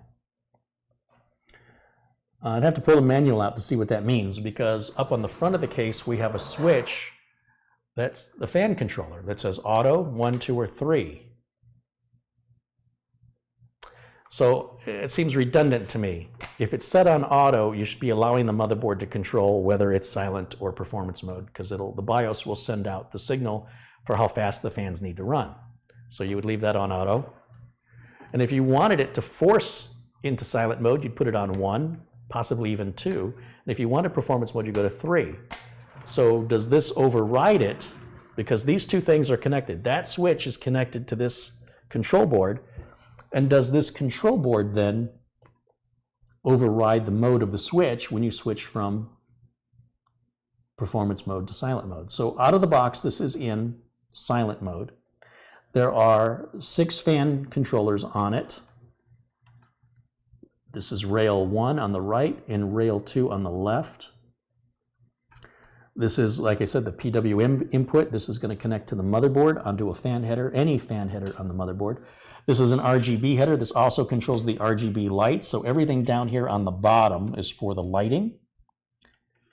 And then this right here on the side, what does this go to? This one is for something on the front.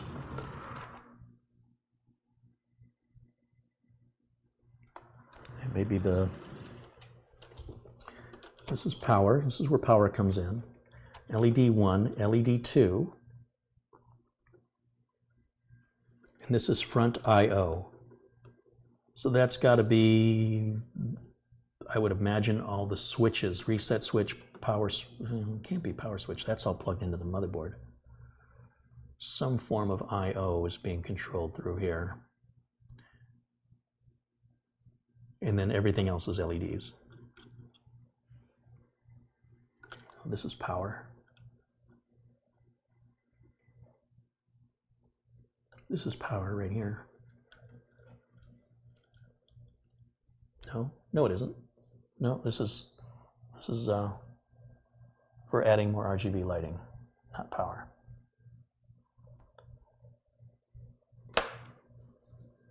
This is the power right here. Right down here. So this front I/O, I wonder what that's for. It's not going to be USB, it's not going to be audio, it's not going to be reset or power.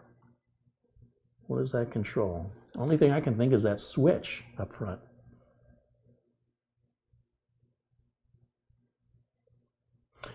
I'm sure the owner's manual would explain that to me. But anyway, let me run this cable right here. We want to run that to the motherboard. Where on the board? Like I said, any fan header. So I'm going to look for a fan header that's close. We have one, let's see.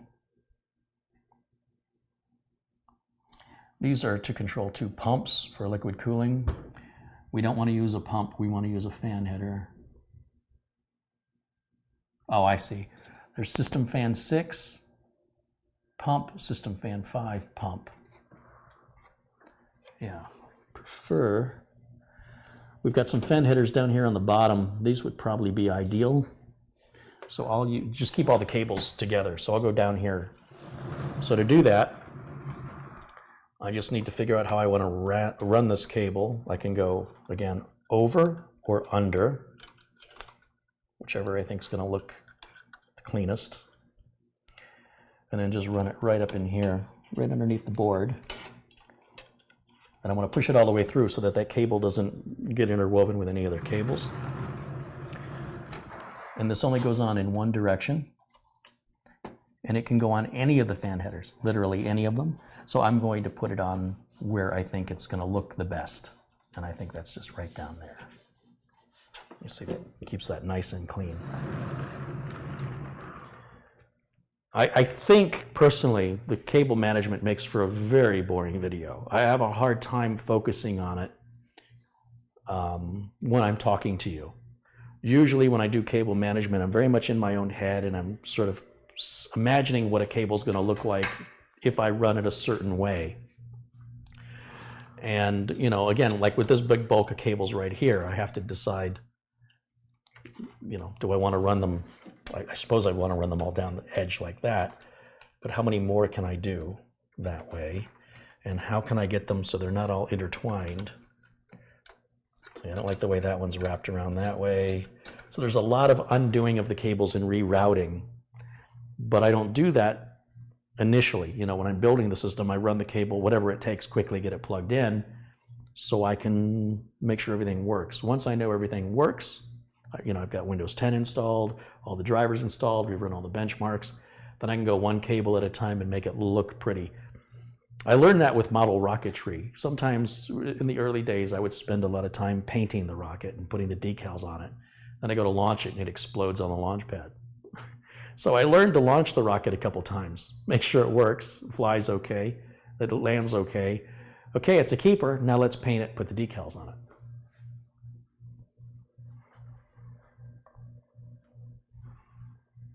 John Feiner says, I like cable management. It's like watching paint dry. I agree. It's very boring to watch.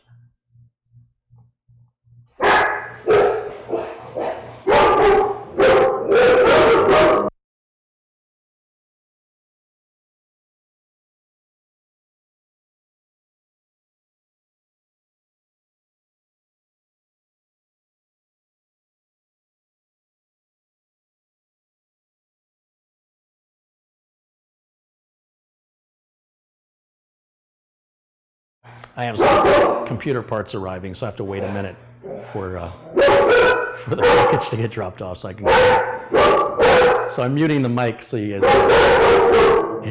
hear the dog.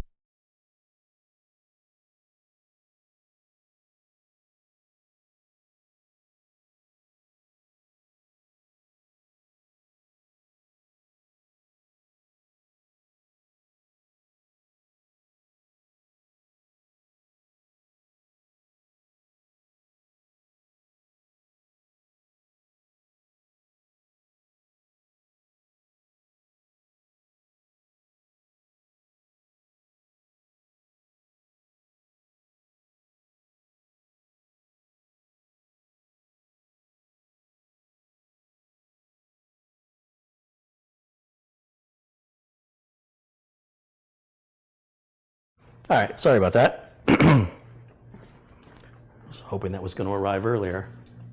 Those are the parts I need for the next build, so I have to get this one done. Gotta hurry up, get it done.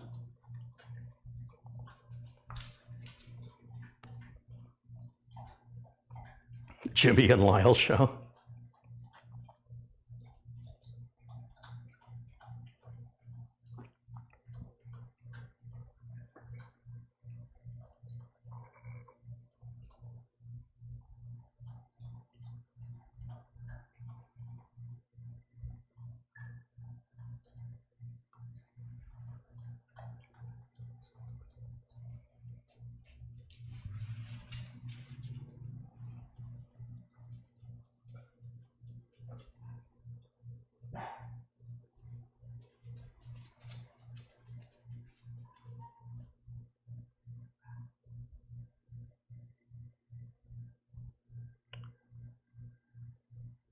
I'm going to just look through the comments here to see if there's any other questions I can answer, because that's more interesting to me than filming this.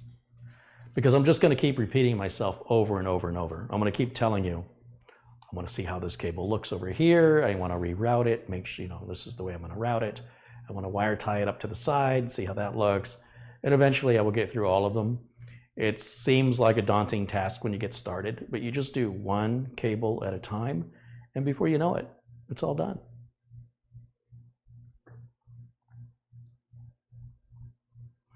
When Intel releases their GPUs, do you think they'll be good? I have no idea. It's all very secretive. Your guess is as good as mine. I don't really spend any time speculating, because speculating doesn't accomplish any goals. So I wait and see for a product, because they'll tell you a product is coming. I've been around in this business a long time to know very well about vaporware. And then, the product is late, it's over budget, it's going to cost more than they said, it doesn't perform as well as they said. We go through all of this. So I don't go through that emotional roller coaster of expectations and disappointments. Instead, I wait for the product. I don't jump on it right away. I wait to see what some of the reviewers are saying initially out the gate. If, universally it looks pretty good or pretty bad or mediocre, I make my decision accordingly. And if the opportunity exists for me to early on see it for myself and make up my own decision, that's more ideal for me to, solidify what I think.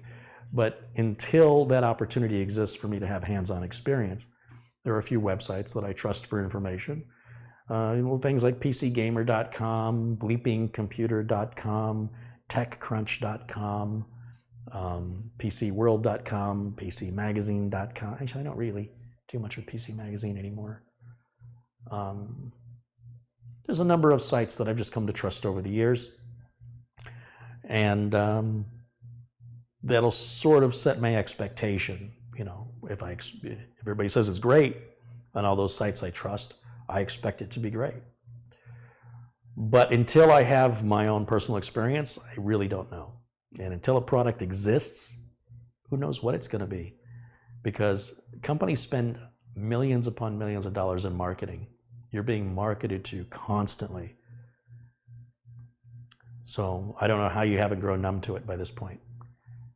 Greatest movie ever. Speaking of which, The Matrix 4 is in production, or it's going to be. I think they just greenlit The Matrix 4. And Bill and Ted's Excellent Adventure Part 3 is already filming. So Keanu Reeves is cashing in. There's got to be a John Wick 4. Ian says, Carrie, I make a great deal of backups on our data, and I replace the drives in our. I place the backup drives in our safety box at the bank. People think I'm overdoing it. What are your thoughts? Depends how important the data is, you know. I can't tell you the value of your data. And so whatever it's worth to you is what you need to do, and nobody else can tell you you're overdoing it. And I would much rather I was accused of overdoing a backup than any other alternative. Because the bottom line is, if the people who are telling you this are affected by your data loss, their opinion might matter. But if the people who are telling you this have if let's say you lost your data, and your neighbor says to you, for example, that's ridiculous that you back your data up and take the drive over to the bank, you know, to a safety deposit box. That's just way overkill. And then your house catches fire or is burglarized. And it's already a bad situation. And you go to the bank and you get your safety deposit box, and there's all your data. So, well, it's not going to bring your house back or other items that you lost. At least that's not part of your loss. How does that affect the person who told you that was overkill? Does it affect them in any way, shape, or form, whether or not you have your data or you don't? How does it impact them? If it has no impact on them, then their opinion is completely worthless to you. Think about that.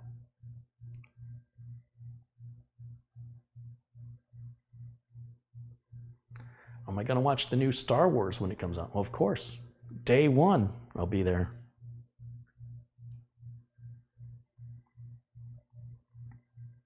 The problem we run into with data backups, and especially if you're like me, if you're a technician that's responsible for doing that for companies, is companies only want to spend a certain amount of money. And so you ask the company, look, I'm not going to tell you how often you should back your data up. Instead, here's what I'm going to say. The more data you have, like if you want to hoard every single bit of data from every client you've ever worked with, even if you haven't heard from the client in 10 years, if you want to archive all of this work history, it's going to cost you more to keep it. Number one. Number two, how much will it cost you to recreate the data? So let's say, for example, we lose a week's worth of work because we're only backing up once a week. And let's just say the worst case scenario happens, the building burns down or is robbed. And we are doing backups and we're doing them off site, but we're only doing them once a week. And tragedy strikes at the end of the week. How much is it going to cost you to recreate, to pay your employees to redo all the work they did that week versus how much does it cost you to make the backup? More often than every week. It's a cost-risk analysis. There's no one answer that I can tell people. It is for them to decide for themselves. If they say, you know what, we don't do all that much work with regards to data that has to be saved, we could lose a month and we'd be okay. Well, then let's back up once a month. Well, you know, we're accountants, and during tax season, we don't do a whole lot until January 1st, and then it just gets to be more and more and more work, longer work hours, the closer we get to the tax filing deadline of April 15th. So we want to change the backups from every month to every week in January to twice a week in February, and every single day March through the middle of April, because in one day we can do 200 hours of work with the number of employees that are working double shift. And so if we lose 1 day of data, that can completely devastate us, but just for that period of time. So that's all to be considered depending on the importance of the data, the cost of recreating it, the budget of the company. And again, more data takes more time. It takes longer to back up more data. It costs more to back up more data. And my job is to just explain this and say, what do you want to do? Now that you understand the pros and cons and the costs and the risks, tell me how you'd like me to proceed.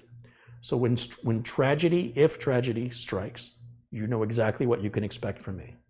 Now, if I fail to deliver, I can be sued right out of my business, right? Because how do you put a financial number on what their losses are? So if they agree, and again, that's why you have to get this stuff in writing. So if they agree we're going to do our backups, whatever the interval is, they sign a paperwork, sign a contract to that. And I better have those backups ready to restore, or I'm in trouble. And then when I restore them, if they're upset with the data that's missing, you go right back to the contract. Say, here's what you signed. The data goes to this date, which falls within the terms of the contract. This is what you agreed to. You understood it. I did my job. You're welcome. Would you like to change the contract? Would you like, now that you've experienced it, do you want to change it? And people are funny that way. People will do one of three things. They'll either say, yes, I want to change it. And then when nothing happens over the next couple months, they go, this is costing me too much, which is why they didn't do it to begin with. Put it back the way it was. Or they're just ticked off that you are blaming them and they don't want to hear that because they're paying you. So they'll find somebody else and they won't have you do their service anymore. Even though you did everything you said you were going to do, it's sort of they're really just mad at themselves and they're taking it out on you. You don't want a customer like that anyway. Good riddance. The third thing they'll do is they'll say, we'll just keep everything the way it is, but they will, they'll have a level of paranoia about it. It'll change people. But over time, people generally go back to whatever their default was. Like they get really freaked out once the loss occurs. And then they think any loss is around the corner, which they thought was never going to happen. Sort of like getting into a car accident. If you're somebody who never gets into a car accident, getting into one will shake your confidence. And when you drive after a car accident, you'll be looking, who's going to hit me, who wants to hit me, who wants to hit me, and eventually over time, you'll be texting on your phone and driving again. You shouldn't have been doing it to begin with. But all I'm saying is there's a psychological change that occurs momentarily for a certain period of time. It's different for everybody, where backups become the most important thing, and we've got all the budget in the world to do it right after a tragedy. Then once that tragedy has sort of, over time, once the emotion of it has worn off and things go back to daily routine, and they're looking at their budget and they're looking at what they're spending, they are very likely to go, I think I overreacted, let's go back to, it wasn't that bad. Looking back on it, having to recreate that work ultimately didn't cost us that much. And when I look back on it, it wasn't that big of a deal. And I don't want to spend this money. I see this money going out, so I'd rather go back. And that's usually what happens. People get really good about their backups after they lose data. But because losing data doesn't happen on a regular basis for most people, they go right back to their old habits again. Are SSD drives affected by strong magnetic fields? Not any more than anything else that's electronic. If there's a magnetic field strong enough to affect your SSD, it's also affecting the whole computer, anything else that has circuitry.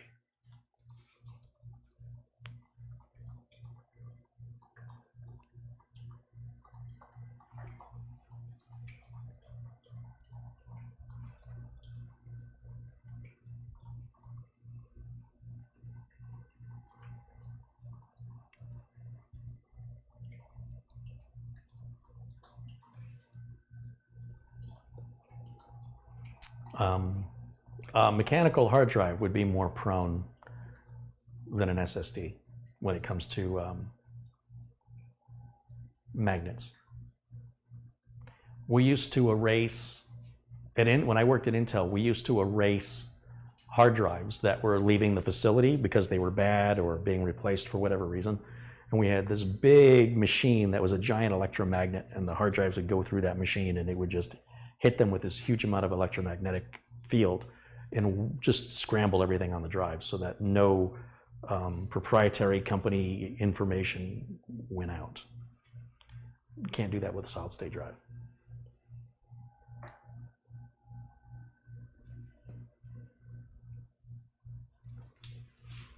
Joe De Silva says, I love the new floor. Thank you, Joe. I love this new floor.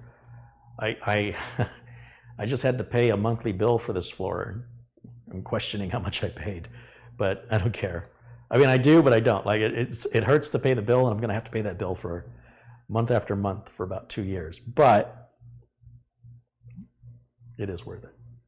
It just hurts a little bit once a month.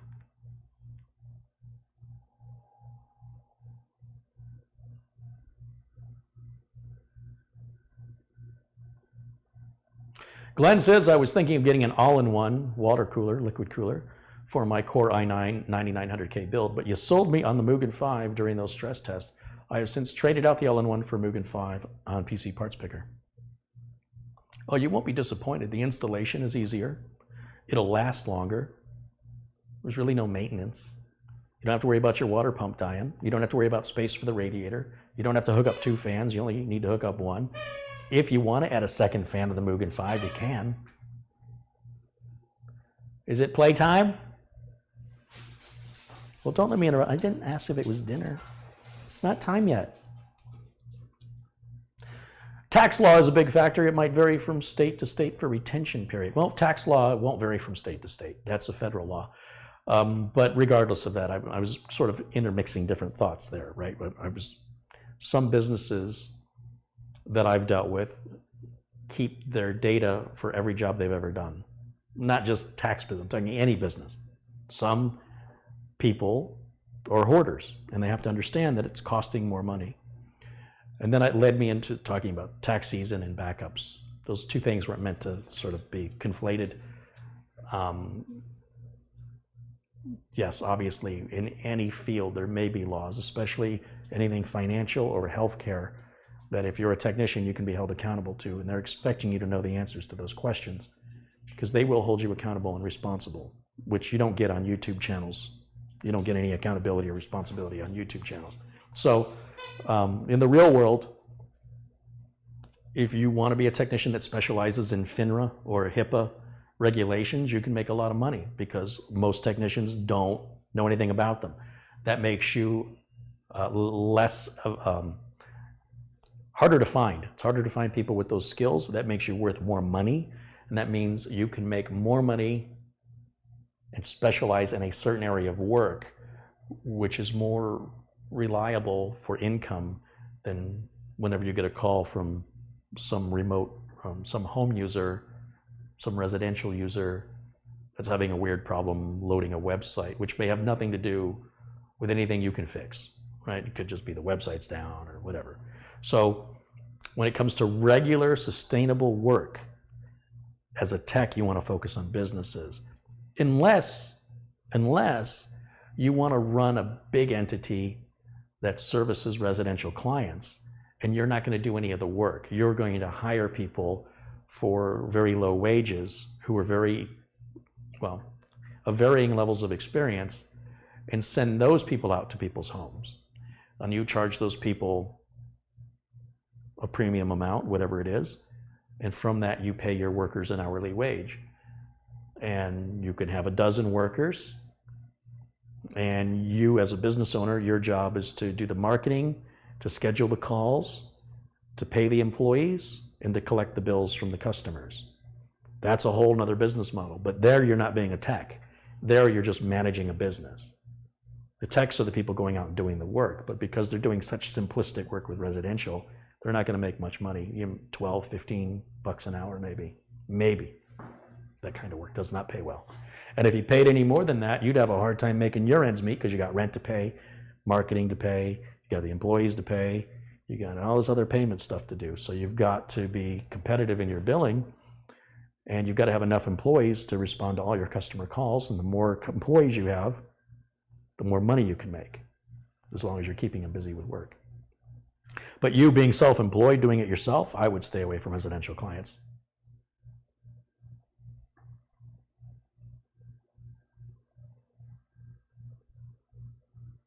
Mats Olofs is saying good night from Sweden. Hey, Mats Olof, thanks for joining us.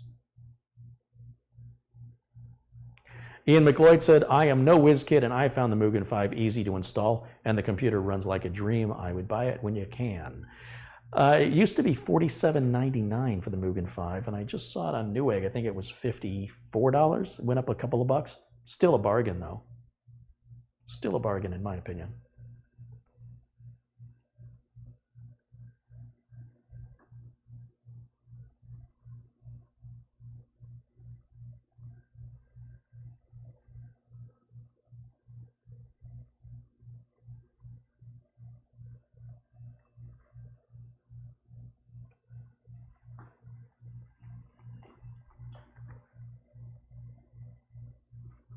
You guys do see a person in blue named Catherine Anna Hauserman.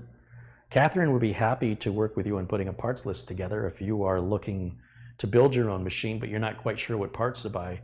Talk to Catherine. You can talk to her here in chat. You can talk to her on Facebook. And she does it for free. I mean, really, all you got to say is thank you. And she'll even ask all the right questions. She won't just go, I don't know you, but here's a computer you can build. She doesn't do that. She gets to know you, what's your budget, what country do you live in, let's see what parts are available at that price range that you've got for your budget. Tell me what you want to do with the computer so we make sure that we're going to build something you're not going to regret building. And she does it all for free. So I advise you guys to take advantage of that because there are plenty of people on the internet that'll give you a parts list for free, but very few will listen to actually what you want. They'll tell you what they want. Catherine listens. Most people listen, charge money for it. Like, you know, a psychologist or a psychiatrist, that's what they're paid to do. Not likely you're going to find a good one for free. Just saying.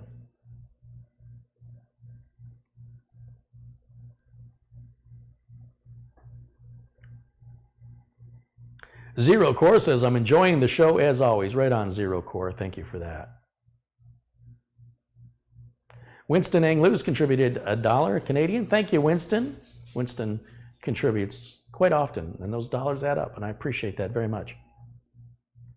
Wild One said it's nearly $200 in Australia for the Mugen 5. Yeah, I can't imagine why that would be. I know the Australian dollar is pretty weak, so I know, like, what is 200 Australian dollars to $1 American dollar? Let's see. 200 Australian to USD, what does that work out to?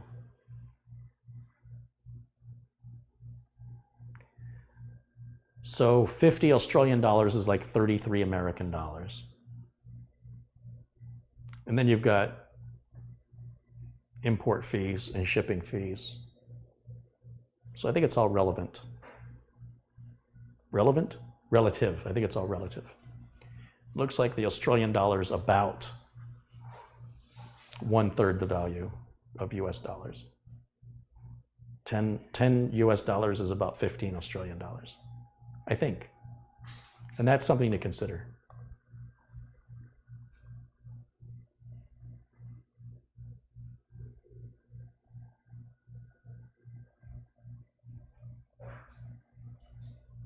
Is the Acronis 2020 a free upgrade or do you pay to upgrade?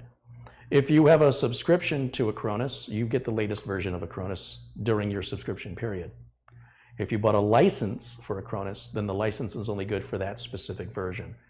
So when you're buying Acronis, it's up to you to choose if you want a subscription where the product stops working when your subscription is over, or do you buy a license where the product works indefinitely, but every year there's a new version. So if you, for example, bought a license for Acronis 2019 3 months ago, Acronis 2019 will continue to work. There'll be no more updates for it. If you need the bells, whistles, and features that Acronis 2020 offers, you'll have to buy a new license. If you don't, you can use Acronis 2019 indefinitely. You can use it in 2030 if you want to, and beyond, if it's still useful to you at that point. You know, as technology evolves, if the software is not keeping up eventually, It's not going to be useful to you. As a tech, I use the tool and rely on it regularly, so I always have to have the latest version. So for me, a subscription works out really well. As long as I have a subscription, I always have the latest version. It doesn't matter if I bought the product just before the new version came out or a few months, you know, say my subscription was going to end. Like I could be 10 months or 11 months into my subscription of 2019, but now that 2020 has come out, even though there's only 1 month left of my subscription, I still get 2020. But if I allow the subscription to expire without renewal, the product stops working. If you buy the license, the product works indefinitely, but you're limited to just that version. So 2019 is what you bought, 2019 is what you get, and 2019 will work as, you know, without any of the bells, whistles, and features of 2020 or 2021 or 2022, et cetera, et cetera. So over time, it becomes less and less useful. When's the last time you've seen me use a Cronus 2009? It's no good to me. It doesn't recognize NVMe drives. It doesn't recognize RAID arrays. I have all kinds of problems if I was trying to use that today. Probably wouldn't even recognize the file format of the operating system or Windows 10. I don't know. Haven't tried. Why would I? So when you make your purchase of a Cronus, you're offered the subscription model versus the license model. Choose whichever one fits your needs.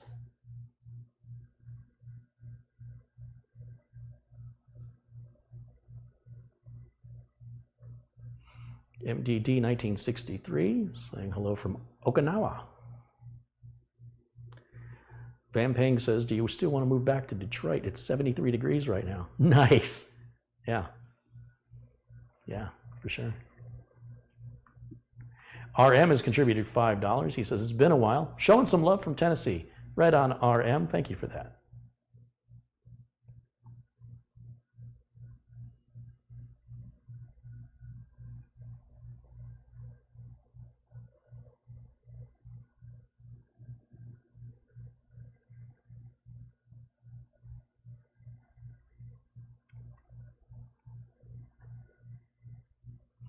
Ian says, I even used the screwdriver that came with the Mugen 5 to build the entire PC.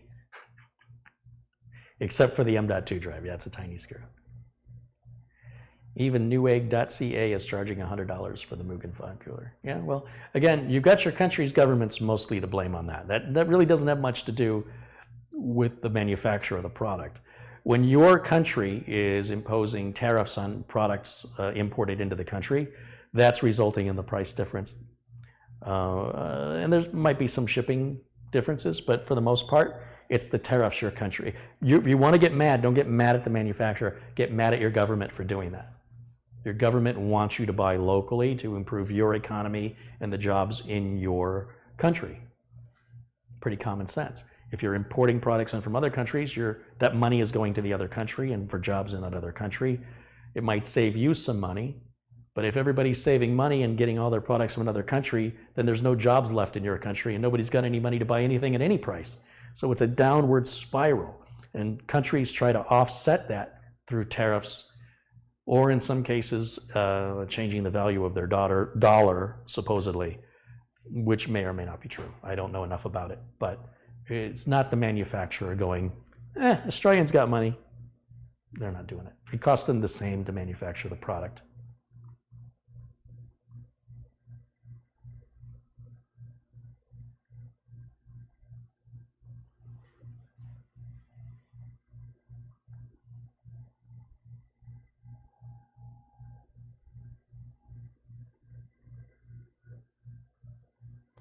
Does anybody know if the modern AMD motherboards work with AMD Athlon CPUs?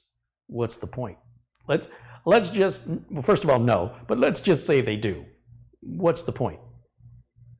What are you hoping to accomplish? I want a super fast motherboard that I could cripple in half with an old CPU. I want to spend $200 on a motherboard that I can stick a free CPU in and just tear it to its knees in performance, negating any purpose or benefit that new modern motherboard would have. How does that make any sense? But for the most part, you can buy an older Athlon compatible board, like, you know, if you want to go back a couple generations. If you're going to use old parts, Use all old parts. And if you're going to use new parts, use all new parts. Don't blend them or you're going to have a bad experience. Even if you can get it to work, it's not going to be good.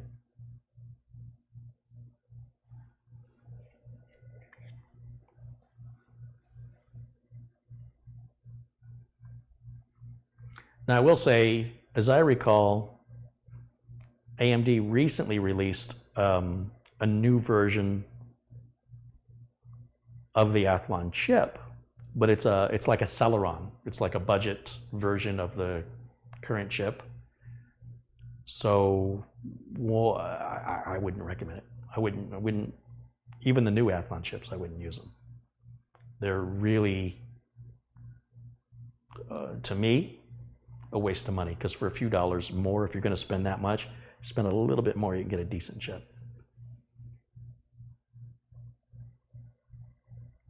I forgot about that. They re-released, they renamed, they basically took a Ryzen and just crippled it.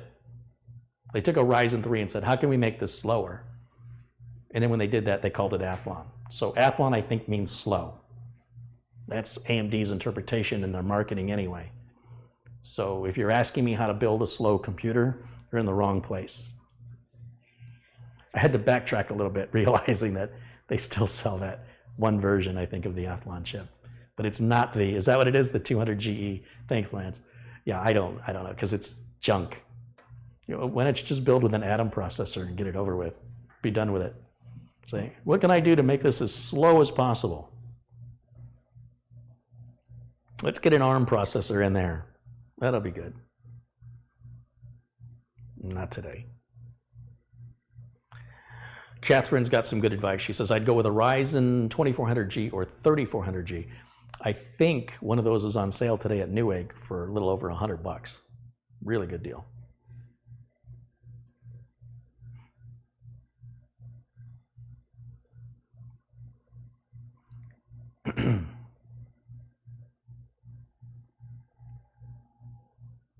John F. says, thank you, Catherine, for doing what you do. You sound like an amazing person, even though I don't need a new PC right now. See, comments like that can make you a moderator. Be supportive and kind to other members of the community as we build our relationships and build this community, and we end up with something very unique here on the internet. Supportive community. My shoe is untied. Excuse me a minute.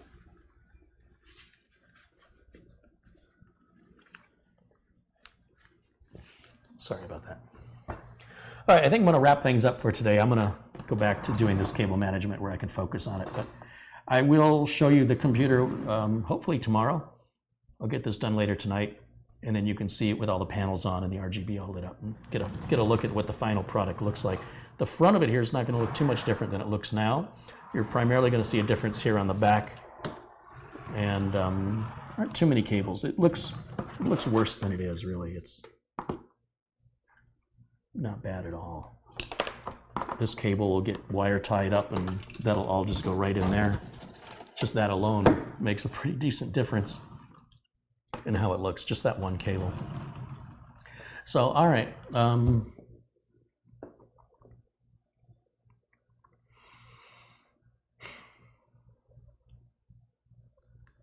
Was a bit of a rough start to today's show, and I just haven't really recovered from it, getting all the technical issues resolved that I wasn't expecting.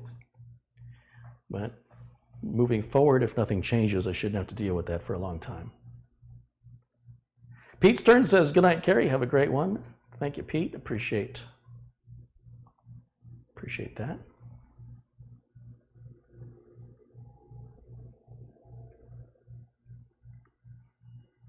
And to all my friends in blue, thank you guys so much for keeping it civil in the chat room and not abusing your power.